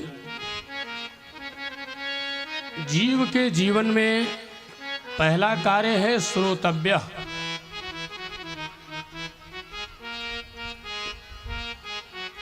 मानव शरीर पाने का सबसे बड़ा कारण क्या है? लक्ष्य क्या है? श्रोतव्य। जितना से जितना हो सके, जितना से जितना हो सके, अधिक से अधिक भगवान के नाम, गुण, लीला और धाम के बारे में चर्चा करिए और चर्चा सुनिए। ये मानव जीवन का सबसे पहला लक्ष्य है। दूसरा है कीर्तितव्य। एक ने कहा, महाराज, मैं चाहता हूं सुनना भगवान की कथा, लेकिन मेरे पास कान नहीं है, तो सुनेंगे कहां से? आवाज तो आती नहीं। तो जिसके पास कान नहीं है वो तो भगवान के धाम से वंचित हो जाएगा, वो तो नरक जाएगा। बोले नहीं, जिसके कान नहीं है, जो भगवान की कथा सुन नहीं सकता है राजन, वह कीर्तितव्य, वह भगवान के नाम का कीर्तन करे। कथा सुनने वाले को जितना पुण्य मिलेगा, भगवान के नाम के कीर्तन गाने वाले को भी उतना ही पुण्य मिलेगा। लेकिन कब? जब कान उसके पास नहीं होगा तब। नहीं तो यदि कान से सुनाई देता है तो कथा सुनने से श्रेष्ठ धर्म मनुष्य का और कोई नहीं हो सकता है। विकल्प में यदि आपके कानों में सुनने की सामर्थ्य नहीं है तो आप भगवान के नाम का कीर्तन कर सकते हैं। परीक्षित जी ने कहा, महाराज, अगर किसी को कीर्तन करने का गला नहीं है, कंठ नहीं है, तब वो क्या करेगा? यदि कोई भगवान के नाम का कीर्तन करना चाहे और गला न हो, वो कीर्तन न कर पाए, तो क्या करे? तो कहते हैं कि जिसको गला नहीं है, कीर्तन नहीं कर सकता है, वो क्या करे? बोले, वो स्मर्तव्यश्चेक्षता भयम्। उसको केवल भगवान के नाम, गुण, लीला और धाम का चिंतन करना चाहिए, स्मरण करना चाहिए, याद करना चाहिए। अच्छा, आप बताइए, जिसको कंठ न हो, जिसके कान से सुनाई न पड़ता हो और जिसके पास कीर्तन करने की सामर्थ्य न हो, फिर भी यदि परमात्मा का चिंतन करना चाहे तो अनहरा, बहरा, गूंगा, लंगड़ा सब की चिंतन कर सकता है कि नहीं कर सकता है? इसमें तो ऐसा नहीं है कि भगवान के नाम का चिंतन करने वाला लंगड़ा है तो वो नहीं कर सकता है, बहरा है तो नहीं कर सकता है। और यदि भगवान ने दिया है तो तीनों करो राजन। श्रोतव्य, कीर्तितव्यश्च, स्मर्तव्यश्चेक्षता भयम्। और इन तीनों में जो एक करता है वह तो भगवत धाम प्राप्त करता ही है। जो तीनों प्राप्त कर लेता है उसको परमात्मा लेने के लिए बैकुंठ चले आते हैं। ये भागवत जी के ये नाम का महिमा है।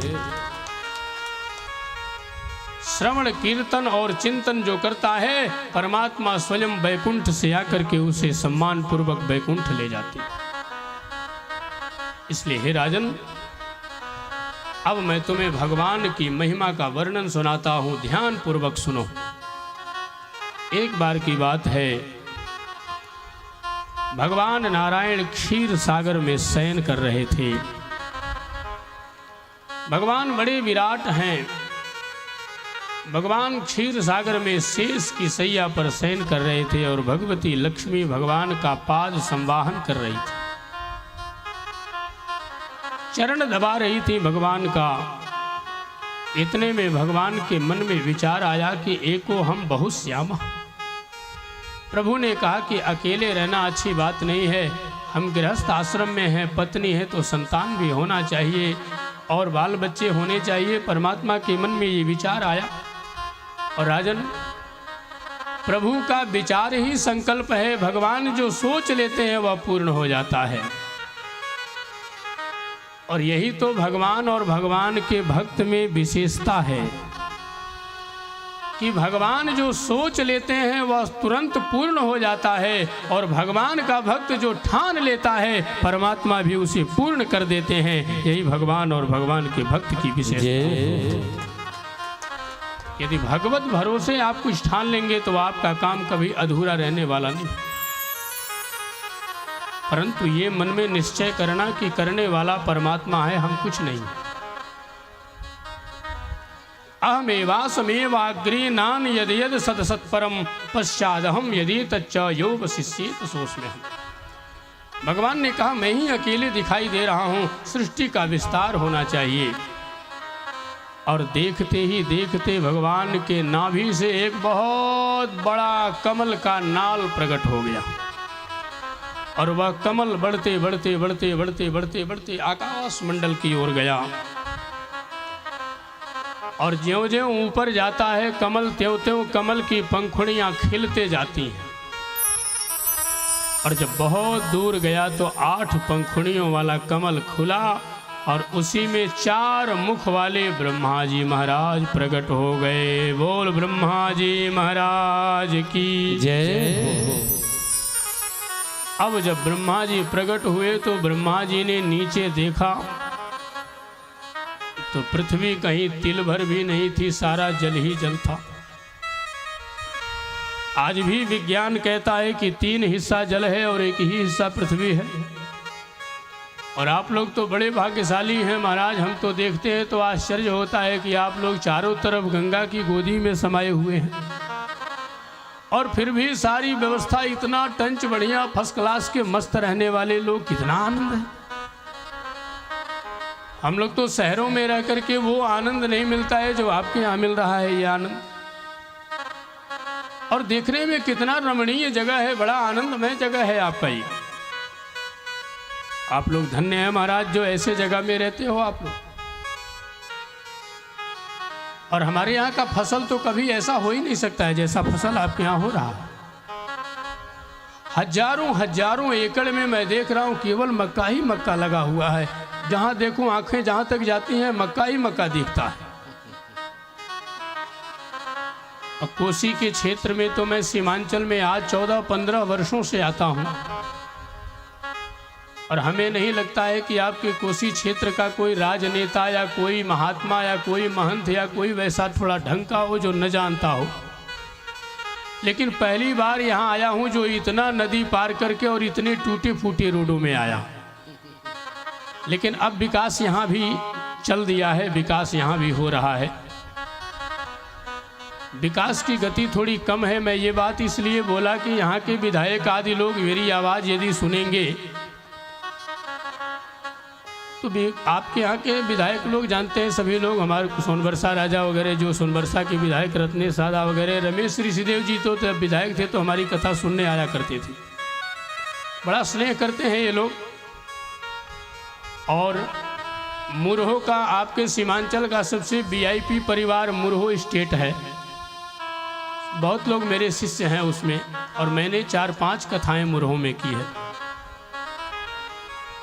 अभी मैंने पंजियार जी का कई फ़ोन आया तो पंजियार जी के बारे में बताया तो लोगों ने कहा कि वो तो आप कहिएगा एक बार। तो बरेट से फ़ोन आया था तो लोग बता रहे थे कि ललन बाबू बताइएगा कि मुखिया जी के यहाँ, मुखिया जी मेरे शिष्य हैं, परिवार सब अपना है। तो लोगों ने कहा, तो हमने कहा परिचय देंगे भाई। बोले हर वर्ष आते हैं नए वर्ष में। तो पहले लगता था कि हम कहीं नई जगह आए हैं, लेकिन अब तो लगता है कि हम घर ही में आ गए हैं। सब लोग परिचित हैं, कोई अपरिचित नहीं है। लेकिन मैं बड़े दुख से कहना चाहता हूँ, इस गांव में, क्या नाम है गांव का? बेलवारा का एक बेलवारा गांव का बालक जो आपके सीमांचल में धूम मचाया है अपनी कला और अपनी आकृति से। लेकिन दुर्भाग्य है बेलवारा गांव के लोगों का कि इस बच्चे ने इतना भव्य और दिव्य भागवत का आयोजन किया और आप लोगों को सुनने का समय नहीं है। आप लोग भागवत सुनने नहीं आते। ये आप लोगों का दुर्भाग्य है। ये मैं जाऊंगा तो शिकायत करूंगा बेलवारा का कि यहाँ के लोग भागवत सुनना नहीं चाहते हैं। आपको अच्छा लगे या बुरा लगे, लेकिन मैं कहूँगा बात मानो न मानो खुशी आपकी, हम मुसाफिर हैं कल अपने घर जाएंगे। मैं मानता हूँ कि काम है आपके पास, बहुत ज़्यादा काम है, मैं मानता हूँ। लेकिन मेरे मित्रों, ईश्वर की भी कुछ शक्ति होती है। परमात्मा के भरोसे छोड़ो, तुम्हारा एक काम का अनेक काम बना करके परमात्मा न समेट ले तो तुम कहना भगवान के भरोसे तो छोड़ो, भगवान को भी तो कुछ मानो। कर बहिया बल आपनो, छोड़ वीराना आस। वीरानों का आस छोड़ो, परमात्मा का आस करो। हमारे यहाँ महात्मा लोग गलियों में घूम घूम करके कहते हैं, सीताराम सीताराम सीताराम कहिए, जाहि विधि राखे राम ताहि विधि रहिए। सीताराम सीताराम सीताराम कहिए, जाहि विधि राखे राम। सभी गाइए। सीताराम सीताराम सीताराम कहिए, जाहि विधि राखे राम ताहि विधि रहिए। सीताराम सीताराम सीताराम कहिए, जाहि विधि राखे राम ताहि विधि रहिए।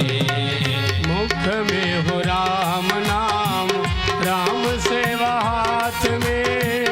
मुख में हो राम नाम, राम सेवा हाथ में।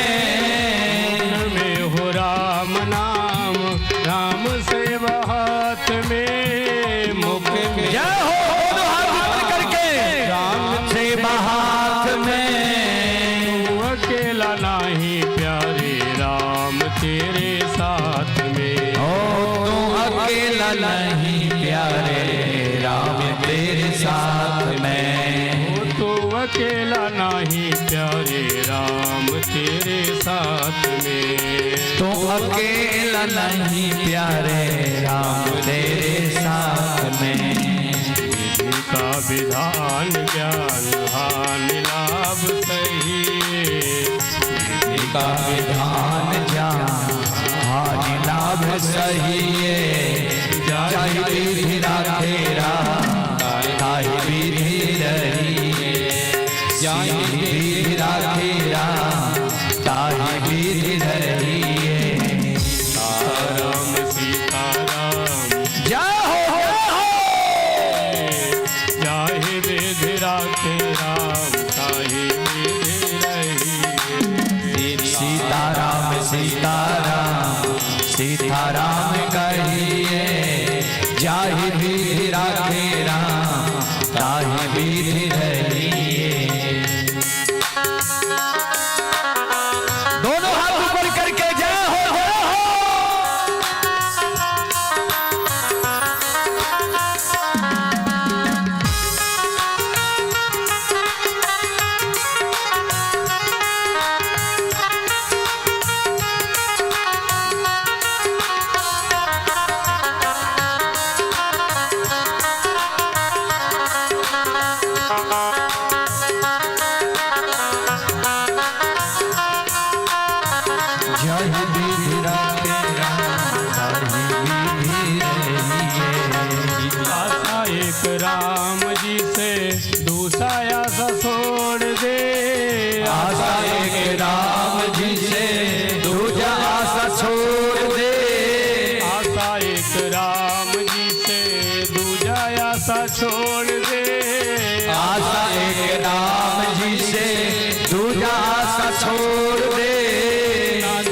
एक राम जी से दूजा नाता तोड़ दे। नाता एक राम जी से दूजा नाता छोड़ दे। नाता एक राम जी से दूजा नाता तोड़ दे। नाता एक राम जी से दूजा नाता छोड़ दे। का विधान ज्ञान लाभ सही। का विधान ज्ञान लाभ सही। जाहि विधि राखे राम ताहि विधि रही। दोनों हाथ ऊपर करके जय हो ताहि विधि रही। जाहि विधि राखे राम ताहि विधि रही। ओ जाहि विधि राखे राम ताहि विधि रही। सीताराम सीताराम सीताराम कहिए। जाहि विधि राखे राम ताहि विधि रहिए। सीताराम सीताराम सीताराम कहिए। जाहि विधि राखे राम ताहि विधि रहिए। राखे राम ताहि विधि रहिए। जाहि विधि राखे राम ताहि विधि रहिए। इसलिए राम जी के भरोसे रहो। हम राम जी के, राम जी हमारे हैं। अच्छा देखिए, परमात्मा को जब देना होता है तो कैसे देंगे आप जान ही नहीं पाओगे। आप नहीं जान पाइएगा कैसे मिला। तुलसीदास जी अपने जीवन की एक घटना कहते हैं कि जब मैं इस संसार में संसार वालों के पीछे घूमता था ना, तो लोग मुझे तुलसिया कहते थे, तुलसिया। और जब मैंने संसार को छोड़ करके परमात्मा की ओर बढ़ा तो कभी वो दौर था जब मुझे एक रोटी का टुकड़ा भी नसीब नहीं होता था। और रघुनाथ जी के चरणों में आने के बाद वो दौर है कि आज मुझे दुनिया का कोई वस्तु नहीं जो प्राप्त न हो, सब अप्राप्य हो गया। ये भगवान की भक्ति में ही संभव है कि तुलसी इस संसार में मांगे मिले न चून, और दास भय रघुनाथ के तो रबड़ी दूनो जून। छक के खाओ और छक के भजन करो, भगवान देने वाले। लेकिन भगवान की शरण में रहोगे तब, भगवान की शरण से दूर रहोगे तब नहीं। ब्रह्मा जी ने जब आकाश मंडल से देखा तो सारी पृथ्वी जलमग्न थी, कहीं भूत था ही नहीं, तो सृष्टि का विस्तार हो कैसे। इसलिए ब्रह्मा की आंखों में आंसू आ गए। और ब्रह्मा जब रोए और ब्रह्मा ने रो करके अपने आंखों से आंसू गिराए तो भगवान के चरणों पे गिरा। भगवान ने जब आंखें उठा करके देखा तो अपने पुत्र को रोते हुए देखा।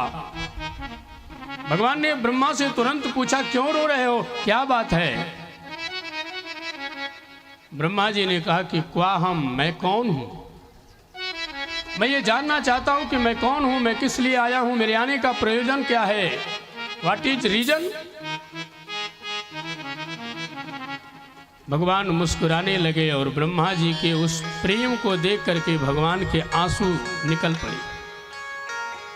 माता पिता के भी आंसू दो प्रकार से निकलते हैं, एक पुत्र के दुख से और एक पुत्र की सेवा से। भगवान के आंसू अपने पुत्र के प्रेम में प्रकट हुए, इसलिए जब प्रेमाश्रु परमात्मा का निकला तो उसी प्रेमाश्रु को ब्रह्मा ने अपने कमंडल में रोक लिया कि ये मेरे पिता की प्रथम आंसू है, क्योंकि भगवान कभी रोते थोड़ी। और उसी आंसू को जो रोका ब्रह्मा ने, भगवान के आंखों से गिरी हुई आंसू को, वही कमंडल में रखा हुआ वह आंसू ही मनु जी महाराज ने मांग करके और अयोध्या में ला करके प्रतिष्ठित किया, जिसे हम सरयू के नाम से जानते हैं। बोल सरयू मैया की जय। सरजू कोई ऐरू गैरू नथु खैरू नहीं है मेरे मित्रों। ये सरजू भगवान नारायण के आंखों से निकली हुई प्रेम की आंसू। इसीलिए जो सरजू में स्नान करता है उसे प्रेम में वो सराबोर हो जाता है, पर प्रेम में आप्लावित हो जाता है, डूब जाता है। वो सरजू नहीं, वो नारायण की प्रेम है, और वो प्रेम अश्रु के बिंदु में समेटा हुआ जीव कभी परमात्मा से दूर नहीं हो पाता। इसीलिए अभी रामनवमी के दिन हमारे यहाँ तीर्थ में भगवान स्वयं संपूर्ण तीर्थ आएंगे। गोस्वामी जी ने कहा है कि जही दिन राम जन्म श्रुति गावे, जय बिन राम जन्म सुख पावे, जय बिन राम जन्म श्रुति गावे, जय बिन राम जन्म सुख आवे, तीर्थ सकल तहाँ चली आवे, तीरथ सकल अनाथ आवे, ओ तीर्थ सकल तहाँ चली आवे। तीरथ सकल अनाथ आवे। कहते हैं कि जिस दिन राम जी का जन्म मनाया जाता है, संपूर्ण दुनिया के तीर्थ यहाँ तक कि गंगा यमुना सरस्वती सभी की सभी नदियाँ भी सरयू जी में आकर के विलुप्त हो जाती हैं, और सब प्रेम में आप्लावित होकर के जाती हैं, और तब एक वर्ष तक सबको पुनः प्रेम प्रदान करती हैं। ये सरयू जी की महिमा है। और वो ब्रह्मा जी जब बोले कि मैं कौन हूं, तब भगवान नारायण ने कहा धैर्य धारण करो, तुम्हारी मनोकामना की वस्तु तुम्हें प्राप्त होगी। और उसी समय भगवान नारायण के नासिका से एक छोटा सा वराह प्रकट हुआ, और देखते देखते वह वराह हजार लाखों अनंत हाथियों के समान बलवान हो गया, और आकाश मंडल में प्रकट होकर के वह पृथ्वी को विदीर्ण करते हुए जल में समाहित हुआ। और जल में जाकर के जो पृथ्वी हिरण्याक्ष नामक दैत्य ने छुपाया था, उस पृथ्वी को लेकर के वराह नारायण भगवान जब ऊपर आए, हिरण्याक्ष को पता लगा कि किसी ने मेरे द्वारा छुपाई हुई पृथ्वी को लाया है। वह दौड़ पड़ा और भगवान से भयंकर युद्ध किया। अंत में भगवान ने अपने कौमुद की गदा से मारा और उसका मस्तक फटा, और पृथ्वी पर धम करके हिरण्याक्ष का मर्दन हो गया। बोल हिरण्याक्ष मर्दन भगवान की जय। और हिरण्याक्ष के मरने के बाद प्रभु ने पृथ्वी की स्थापना की, और उसी पृथ्वी पर अनेक प्रकार की सृष्टि का विस्तार किया गया। परीक्षित जी महाराज सुखदेव भगवान से पूछते हैं, गुरुदेव ये इतना बड़ा बलवान कौन राक्षस था जिसने पूरी पृथ्वी को छुपा लिया था? सुखदेव भगवान कहते हैं, राजन कश्यप जी महाराज की दो पत्नियां थीं, एक का नाम दीति था, दूसरी का नाम अदिति था। एक बार की बात है, दीति ने अपने पति से कहा, स्वामी मुझे पुत्र चाहिए। कश्यप जी ने दीति से कहा, देवी अभी संतान पैदा करने का मुहूर्त अच्छा नहीं है। अभी इस मुहूर्त में जो संतान पैदा होगी वो राक्षस होगी, दैत्य होगी, कुल में कलंक लगाने वाला संतान होगा, इसलिए इस मुहूर्त में गर्भाधान करना अच्छी बात नहीं। दीति ने कहा, नहीं मुझे तो इसी क्षण में इसी मुहूर्त में संतान चाहिए तो चाहिए। और वही धर्म को न मानने वाली दीति के गर्भ में जो आया संतान, वही धर्म का विरोध करने वाला दो संतान पैदा हुआ। जिसका नाम हिरण्याक्ष और हिरण्यकशिपु हुआ। अच्छा, यहाँ दो चीजें हैं। यहाँ आता हिरण्याक्ष पहले है और उसके बाद हिरण्यकशिपु आता है, लेकिन बड़ा किसको माना गया है? हिरण्यकशिपु को बड़ा माना गया, हिरण्याक्ष को छोटा माना गया। क्यों?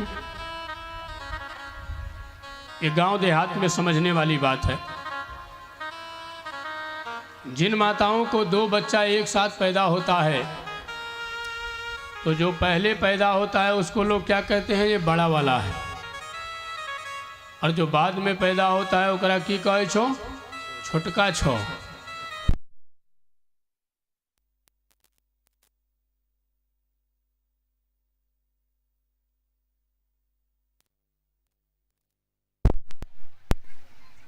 इसलिए हमारे धर्मशास्त्रों में संसार की दृष्टि में तो जो पहले आया वो बड़ा है और जो बाद में आया वो छोटा है, लेकिन शास्त्रों की दृष्टि में जो बाद में आया वो बड़ा है, जो पहले आया वो छोटा है। क्यों? एग्जाम्पल के लिए एक शीशी लीजिए और उस शीशी में 2 मटर का दाना डाल दो और दोनों मटर का दाना डालिए, पहले एक उसके बाद दूसरा, और पलट करके जब गिराएंगे तो पहले कौन गिरेगा? पहले बाहर कौन आएगा? जो मटर का दाना बाद में डाले हैं सो। तो गर्भाधान में माँ के गर्भ में सबसे पहले जो गर्भाधारण हुआ है वह बाद का जो गया है वह पहले आएगा, और जो पहले है वो बाद में आएगा। इसीलिए हिरण्याक्ष जो है वह बाद में आया और हिरण्यकशिपु जो है वह पहले आया। इसीलिए हिरण्यकशिपु को बड़ा माना और हिरण्याक्ष को छोटा माना, जबकि आया हिरण्याक्ष पहले है, हिरण्यकशिपु बाद में आया। ये दोनों बहुत बड़े पराक्रमी थे। कहते हैं महाराज ये दोनों राक्षस कैसे हो गए, इसके बारे में बताइए। तब श्री सुखदेव भगवान कहते हैं, राजन ये दोनों जय और विजय नाम के भगवान नारायण के द्वारपाल थे। एक का नाम जय था और दूसरे का नाम विजय था। ये जय और विजय भगवान के दोनों पार्षद थे। भगवान दोनों से बड़ा प्रेम करते थे, बड़ा स्नेह करते थे। एक दिन की बात है, भगवान ने द्वारपालों से कहा, द्वारपालों देखना किसी को आने मत देना, यदि कोई आता है तो मेरी आज्ञा के बगैर उसे अंदर मत आने देना। संजोग से लक्ष्मी जी कहीं गए थी और जब लक्ष्मी जी आई तो द्वारपालों ने लक्ष्मी जी को भी रोक दिया। लक्ष्मी जी ने कहा, मुझे क्यों रोक रहे हो? बोले, प्रभु ने कहा है जब तक उनकी आज्ञा नहीं होगी आप नहीं जा सकती। मैया लक्ष्मी ने कहा, बाबरे, अरे द्वारपाल बाहरी लोगों के लिए होता है कि पति पत्नी के लिए होता है? पत्नी द्वारपाल लगाए तो पति को न जाने दे और पति द्वारपाल लगाए तो पत्नी को न जाने दे, तो ऐसा द्वारपाल किस काम का? लक्ष्मी जी ने सोचा कि मैं शाप दे दूं, लेकिन मन में विचार करने लगी कि यदि शाप देती हूं तो दुनिया वाले कहेंगे कि लक्ष्मी जी ने अपने पुत्रों को ही शाप दे दिया। इसलिए मैया ने कहा, कोई बात नहीं, जब इनकी बदमाशी बनी है तो बदमाशी चलती रहेगी, एक दिन इनको उसका दंड अवश्य मिलेगा। हमारे महात्मा लोग एक कथा सुनाते हैं कि एक बड़ा बदमाश आदमी था, जिसको देखता था उसी से बदमाशी करता था। संजोग से एक महात्मा आए तो महात्मा को देख के भी बदमाशी किया। महात्मा ने अपनी झोली से निकाला और 5 रुपया उसको दे दिया। उसने कहा, बाबा आज तक 5 रुपया हमको किसी ने नहीं दिया। महात्मा ने कहा, इतना अच्छा बदमाशी तुमने किसी से नहीं किया होगा, इसीलिए किसी ने 5 रुपया नहीं दिया। बोले, तो महाराज इससे अच्छा करने पर? बोले, इससे अच्छा करोगे तो 10 रुपया मिलेगा। तो उसने कहा, महाराज आपसे बदमाशी करें 10 रुपया दोगे आप? महात्मा ने कहा नहीं, हम तो एक ही बार बदमाशी सुनते हैं और एक ही बार दान देते हैं, दूसरी बार नहीं। बोले तो? बोले कोई दूसरा आएगा सो तुमको देगा। अब संजोग से बड़ा हाथा खट्टा उसे भी बदमाश कोई उधर से आ रहा था, और उससे जैसे ही उसने बदमाशी शुरू की तो बदमाशी अभी 10 रुपया की पूरी हुई नहीं थी, तब तक उसने जय जय सीताराम कर दिया। उसने कहा महात्मा के चक्कर में पड़ना अच्छी बात नहीं। तो कहने का मतलब बदमाशी में अगर इनाम मिले तो समझना कि खतरा से खाली नहीं है। तो जय और विजय दोनों ने माता का अनादर किया, इसलिए माता ने कहा कोई बात नहीं, समय आएगा इसका दंड तुम्हें अवश्य मिलेगा। अब ये दोनों के दोनों द्वारपाल एक दिन खड़े थे, और मैंने आपको पहले सुनाया है कि जय और विजय के दरबार में भगवान नारायण की उपस्थिति में लक्ष्मी जी के साथ भी यदि परमात्मा विराजमान हो तो भी सनक सनंदन सनातन सनत कुमारों के लिए कोई बंधन नहीं है। अच्छा, आप पत्नी के साथ घर में बैठे हैं, रात्रि का 12 क्यों ना बज रहा हो, और आपका 5 वर्ष का बेटा अगर घर में जाए तो आप कहोगे कि नहीं अभी तुमको नहीं आना है, बाद में आना है? नहीं कह सकेंगे ना। 5 वर्ष के बच्चे के लिए कोई बंधन नहीं होता है। सनक सनंदन सनातन सनत कुमार चारों भाई परमात्मा के दर्शन के लिए जब बैकुंठ में पधारे, चारों भाइयों को बलात् सनक सनंदन सनातन सनत कुमारों को रोक दिया द्वारपालों ने। ठहर जाइए, आपको नहीं जाना है। कुमारों ने कहा क्यों नहीं जाना है भैया, मुझे तो भगवान के दर्शन करने हैं, और भगवान ने हमें वचन दिया है कि मैं कभी भी जा सकता हूं, किसी भी दशा में जा सकता हूं। कहा मैं चाहूंगा तब जाओगे, मेरे बिना आज्ञा के तुम नहीं जा सकती। कुमारों ने कहा मुझे भगवत दर्शन करने के लिए तुम्हारे जैसे द्वारपालों की आज्ञा की कोई आवश्यकता नहीं है, मैं जाऊंगा तो जाऊंगा, क्योंकि मैं कोई अपराध और कोई अनाचार करने नहीं जा रहा हूं, मैं तो परमात्मा का दर्शन करने जा रहा हूं, इसलिए भगवत दर्शन जाने में मुझे कोई रोक नहीं सकता है। लेकिन द्वारपालों ने जब नहीं जाने दिया, बार बार चारों भाइयों ने आगे कदम बढ़ाया, लेकिन द्वारपालों ने रोक दिया।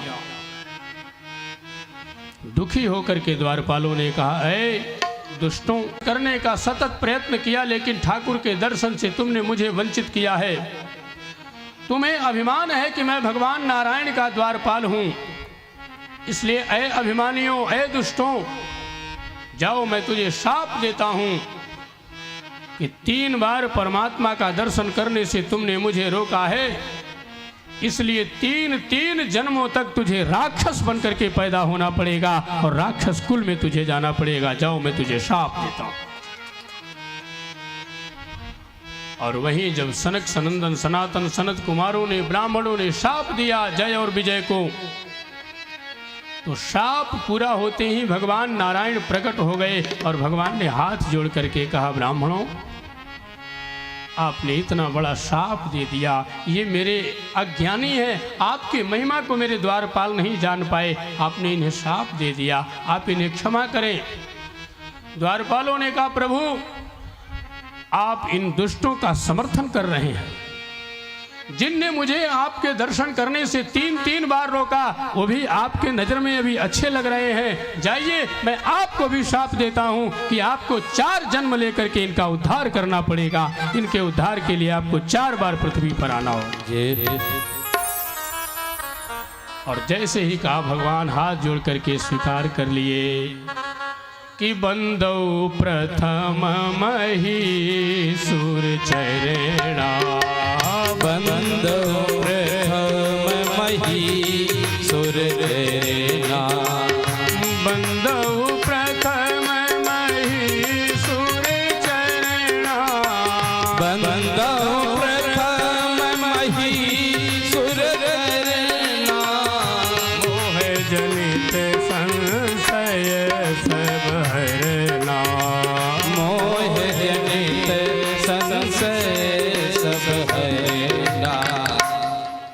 ब्राह्मण संपूर्ण समाज के कल्याण के लिए पैदा होते हैं। जिस ब्राह्मण में समाज के कल्याण की भावना नहीं, वो ब्राह्मण नहीं हो सकता है। और जिस भक्त में ब्राह्मण के प्रति प्रेम और स्नेह नहीं है, वो कभी भगवान का भक्त नहीं हो सकता। ब्राह्मण वही है जिसमें संसार के प्रति प्रेम हो, संसार के दुखों में जिसको दुख की अनुभूति होती है।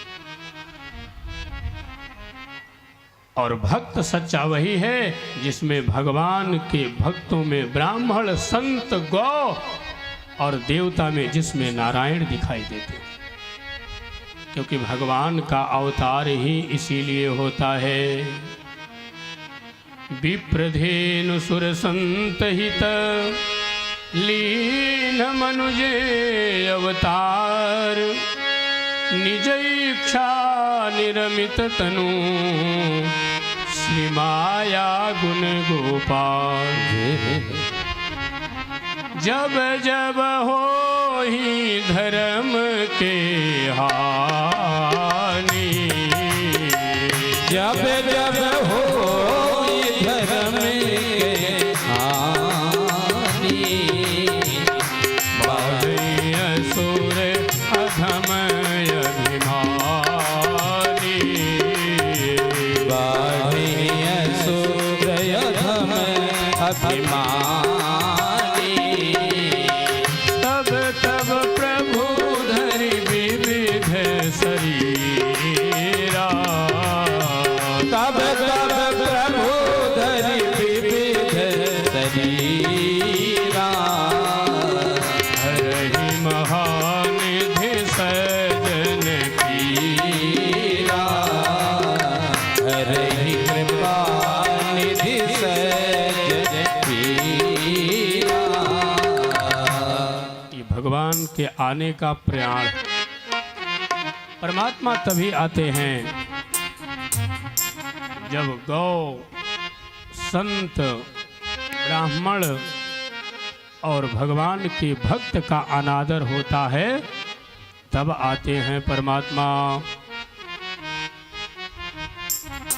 तो जय और विजय दोनों को शाप दिया और उन्हीं लोगों ने 4 जन्म धारण किया। सतयुग में हिरण्याक्ष और हिरण्यकशिपु बन करके आए, जिनको उद्धार करने के लिए भगवान भी 2 रूपों में आए। एक रूप में तो भगवान वराह बन करके आए जो हिरण्याक्ष का उद्धार किया, और दूसरे रूप में भगवान नृसिंह बन करके आए जो भगवान ने हिरण्यकशिपु का उद्धार किया। मॉनिटर का आवाज कम हो गया क्या? कम हो गया। और तब त्रेता में भगवान अपने द्वारपालों को रावण और कुंभकर्ण बना करके, ये बंद हो गया, रावण और कुंभकर्ण बना करके भेजते हैं। त्रेता में रावण और कुंभकर्ण आए तो उनके उद्धार के लिए भगवान श्री राम बन करके आते हैं। अब आरती होने जा रही है। और द्वापर में भगवान शिशुपाल और दंतवक्र बना करके भेजते हैं। उनके उद्धार के लिए भगवान श्री कृष्ण बन करके आते हैं। अब इन अनेक प्रकार के अवतारों की कथा और भगवान की लीलाएं, वैकुंठ से पतन और हिरण्याक्ष का मर्दन, हिरण्यकशिपु का मर्दन और प्रहलाद जी का जीवन चरित्र, प्रहलाद जी का प्राकट्य, हिरण्यकशिपु का वध और देवहूति माता को दिव्य उपदेश देते हुए अष्टांग योग का वर्णन करते हुए कपिल देव भगवान का जन्म, इन सारी कथाओं को हम लोग कल की कथा में श्रवण करेंगे। आज कथा को यहीं पर विश्राम।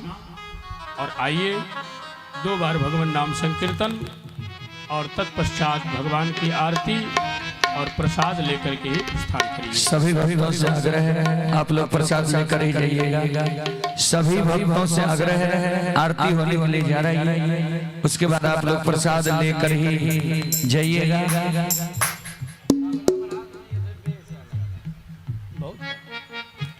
बिना प्रसाद के सभी भक्तों माँ बहनों से आग्रह है, आप लोग बिना प्रसाद लिए हुए नहीं जाइएगा, प्रसाद लेकर ही जाइएगा।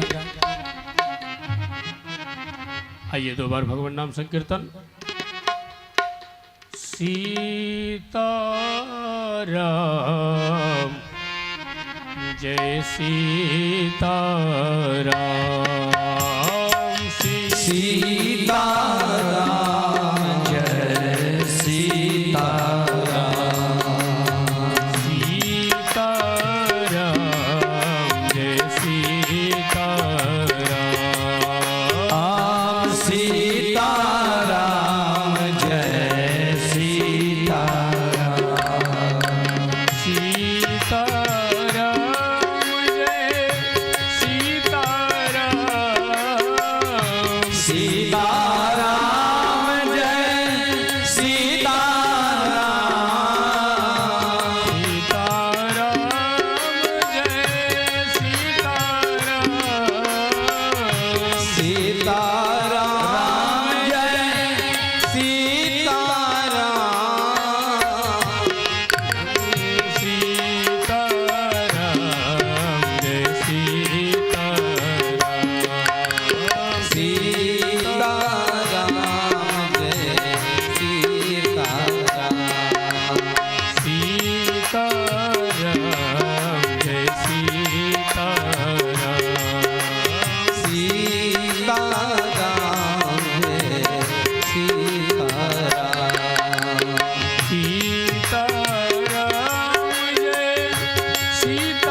सीतारामचंद्र भगवान की जय।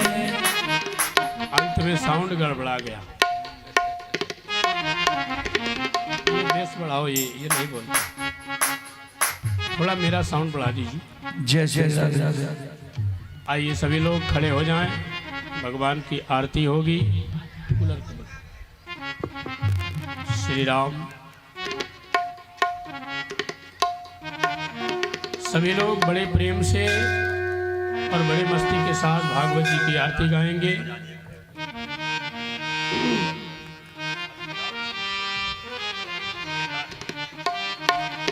श्री भागवत भगवान की है आरती, पापियों को पाप से है तारती। श्री भागवत भगवान की है आरती, पापियों को पाप से तारती। श्री भागवत भगवान की है आरती, पापियों को पाप से है तारती। श्री भागवत भगवान की है आरती, पापियों को पाप से है।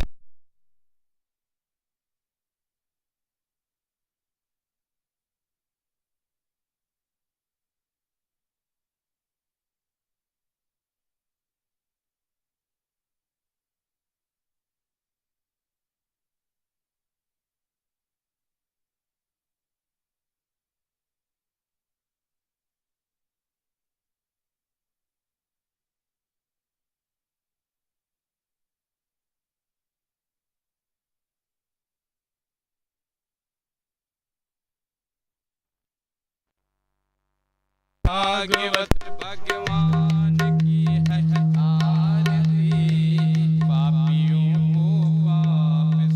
है तारती। श्री भागवत भगवान की है आरती, पापियों को पाप से है तारती। श्री भागवत भगवान की है आरती, पापियों को पाप से है तारती। ये अमर ग्रंथ ये मुक्ति पंथ ये पंचम वेद निराला, नव ज्योति जगाने वाला। ये अमर ग्रंथ ये मुक्ति पंथ ये पंचम वेद निराला, अब ज्योति जगाने वाला। ये अमर ग्रंथ ये मुक्ति पंथ ये पंचम वेद निराला, नव ज्योति जगाने वाला। ये अमर ग्रंथ ये मुक्ति पंथ ये पंचम वेद निराला, अब ज्योति जगाने वाला।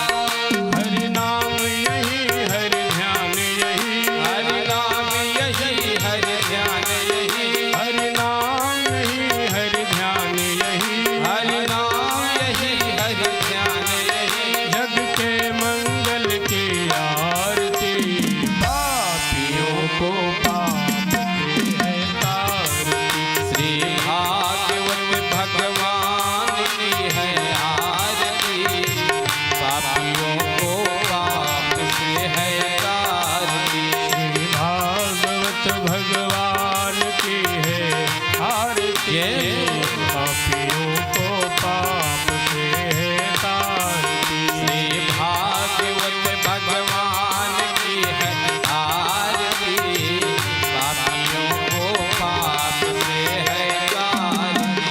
ये शांति गीत पावन पुनीत, पापों को मिटाने वाला, हरि दर्श कराने वाला।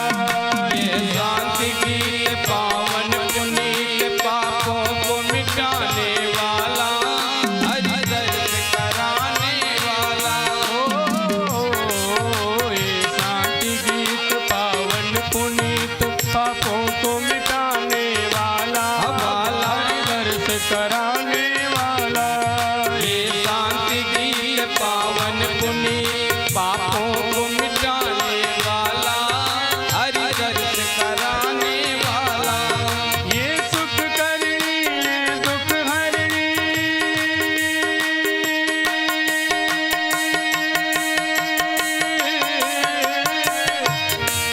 ये सुख करनी है दुख हरनी, श्री मधुसूदन की आरती, पापियों को पाप से तारती। श्री भागवत भगवान की है आरती, पापियों को पाप से है तारती। श्री भागवत भगवान की है आरती, पापियों को पाप से है तारती। श्री भागवत भगवान की है आरती, पापियों को पाप से है तारती। हे मधुर बोल मग पंथ खोल, सदमार्ग बताने वाला, बिगड़ी को बनाने वाला। ये मधुर बोल जग पंथ खोल, मार्ग बताने वाला, बिगड़ी को बनाने वाला। ये मधुर बोल मग पंथ खोल, सदमार्ग बताने वाला, बिगड़ी को बनाने वाला। ये मधुर बोल जग पंथ खोल, सन्मार्ग बताने वाला, बिगड़ी को बनाने वाला। श्री राम यही घनश्याम यही,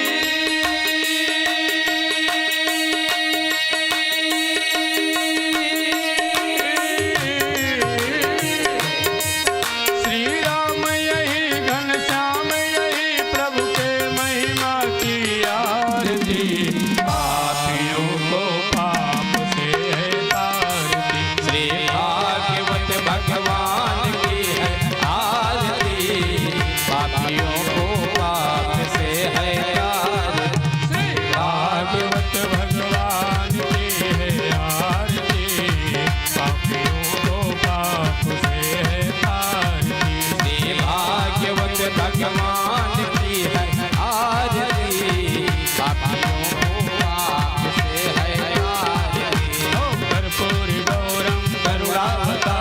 संसारि सारं मुरुगेन्द्रहारं सदा वसन्तं हृदयारविन्दे भवं भवानी सहितं नमामि। त्वमेव माता च पिता त्वमेव बन्धु च सखा त्वमेव वेद्या द्रविणं त्वमेव सर्वं ममेव देव। हरे राम राम राम हरे हरे हरे कृष्ण कृष्ण कृष्ण हरे राम राम राम हरे हरे हरे कृष्ण कृष्ण कृष्ण हरे हरे। ओ हरे राम राम राम हरे हरे हरे कृष्ण कृष्ण कृष्ण हरे हरे। हरे राम राम राम हरे हरे हरे कृष्ण कृष्ण कृष्ण हरे हरे। श्री भागवत भगवान की जय हो।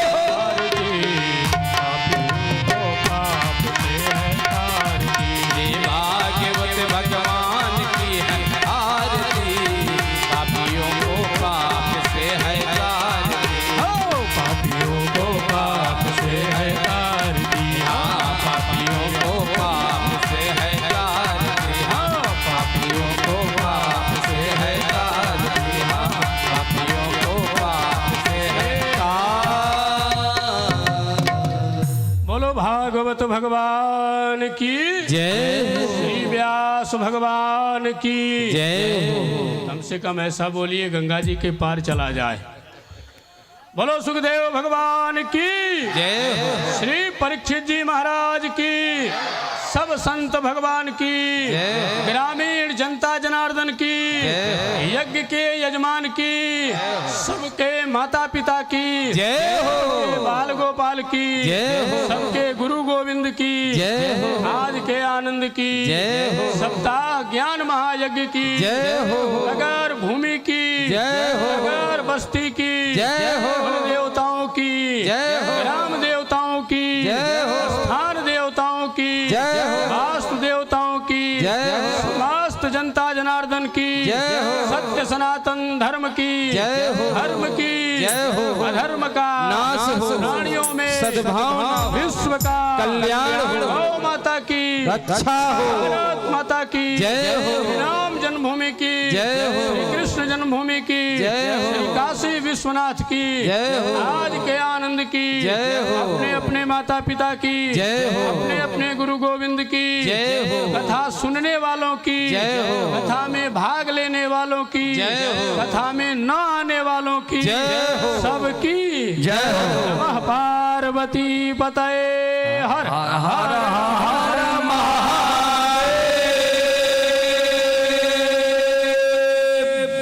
सर्वे भवन्तु सुखिनः सर्वे सन्तु निरामया सर्वे भद्राणि पश्यन्तु मां कश्चित् दुःखभाग् भवेत्। ओम शांति शांति शांति सुशांतिर्भवतु सर्वारिष्ट शांतिर्भवतु। और एक बार सभी लोग जोर से जय घोष करना है जिनके हम सहारे बैठे हुए हैं। बोलिए व्यास जी महाराज की जय। बोलो सद्गुरुदेव भगवान की जय। हर हर महादेव शंभो। और सभी से आग्रह है, गेट पर प्रसाद का काउंटर लगा हुआ है, आप लोग लाइन से प्रसाद लेकर ही जाइए, लेकिन लाइन से जाइए। जी जी जी।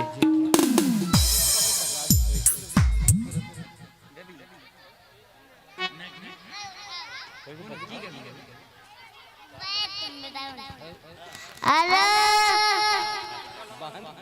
हेलो पापी मान तले बदन दय हो आएदा दय हो रेसे पंछी तुल जाएदा पंजे से रे बहुत सुंदर। एक बार इस भैया के लिए जोरदार तालियों के साथ बोलिए बालों को सरकार की।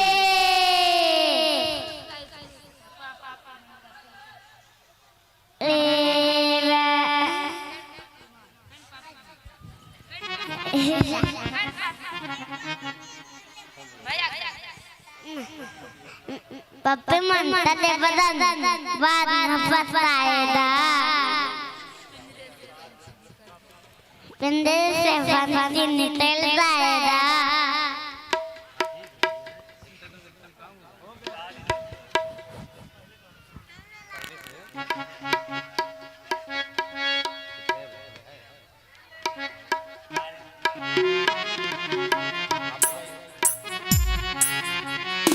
अरे राधे का नाम है अनमोल, बोलो राधे राधे।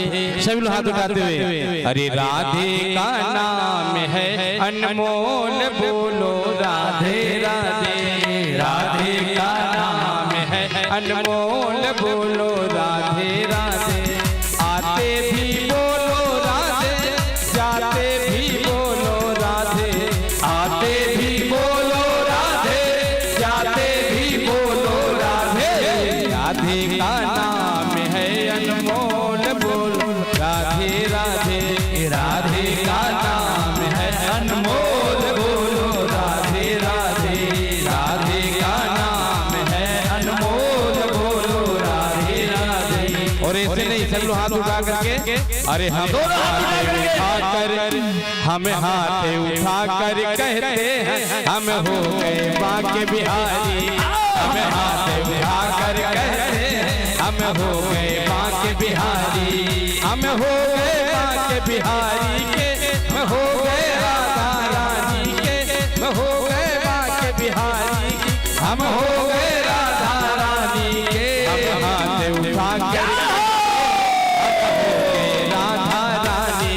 हम हाथ उठा कर कहते हैं हम हो गए राधा रानी। हम डगर डगर में कहते हैं, हम डगर डगर में कहते हैं। हम गली गली में कहते हैं, हम गली गली में कहते हैं। आते आते कहते हैं, हम आते आते कहते हैं। हम जाते जाते कहते हैं, हम जाते जाते कहते हैं। हम हो गए बांके बिहारी के, हम हो गए राधा रानी। हम हो गए बांके बिहारी के, हम हो गए राधा रानी के। हम हाथ उठा कर कहते हैं हम हो गए राधा रानी के।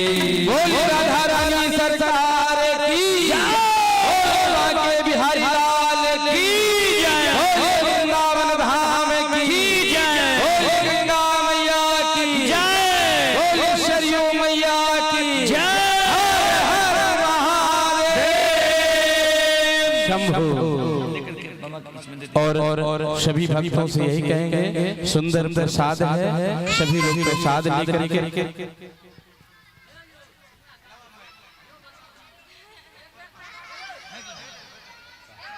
और आज हम देख रहे हैं कुछ संख्या बढ़ी हुई है, तो आप लोग कहा गया है कि दुर्गुण की ओर तो सब कोई ले जाता है।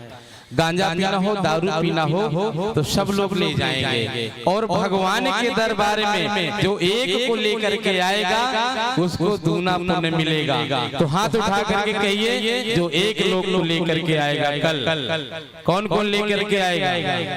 एक एक लोग को साथ, एक एक लोग को साथ में लेकर के जो आएगा वो हाथ उठा करके कहे कि हम एक को लेकर के आएंगे। और कल ये पंडाल पूरा खचाखच भर जाना चाहिए। और ऐसा ही नहीं, जो श्रद्धा सुमन हो, फल फूल मिष्ठान जो भी भगवान के दरबार में लेकर के आएगा, चढ़ाएगा, उसको कहा गया जीवन भर हमें खाना है, जरा भगवान को खिला करके देखिएगा। तो आप सभी लोग अगर ना भी हो तो कथा सुनने जरूर आइए। इसलिए अधिक से अधिक संख्या में आइए, क्योंकि हमारे महाराज जी बड़े भाग्य से आप लोगों की इस ग्राम में पधारे हुए हैं। वैसे भी महाराज जी ने बताया कि हमारे घर जैसे है, पुराने हैं, तो हम ये चाहेंगे कि जो अभी यहाँ गांव में आकर के बसे उनको लेकर के जो है कथा सुनवाएं, जिससे उनका भी जीवन धन्य हो और अपना भी जीवन धन्य हो। इसलिए सभी को अधिक से अधिक संख्या में लेकर आए और समय से आए। समय जो चला जाता है वो दोबारा नहीं आता है। 2 बजे के लिए कहा गया है, तो जो 2 बजे से 3 बजे तक में जो प्रसंग हो जाते हैं वो दोबारा सुनने के लिए नहीं मिलेंगे। इसलिए शुरू से आइए, पहले आइए, पहले बैठिए, और पीछे आइए, पीछे बैठिए, और उसी तरह लाइन से पंक्ति वक्त होकर के प्रसाद लेकर के और घर को जाइए। राधे राधे बोली, जय श्री राधे, जय श्री राम, शुभ रात्रि।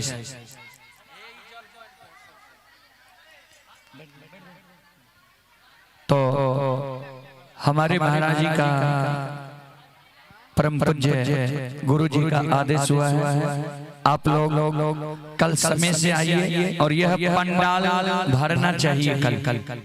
उसके बाद आप लोगों को जन्मोत्सव का भी झांकी दिखाया जाएगा, सुरनामा चरित्र का झांकी दिखाया जाएगा और सब अपने हर्षोल्लास से भक्ति की उमंग में आप लोग भक्ति की रस में भी रस जाइएगा।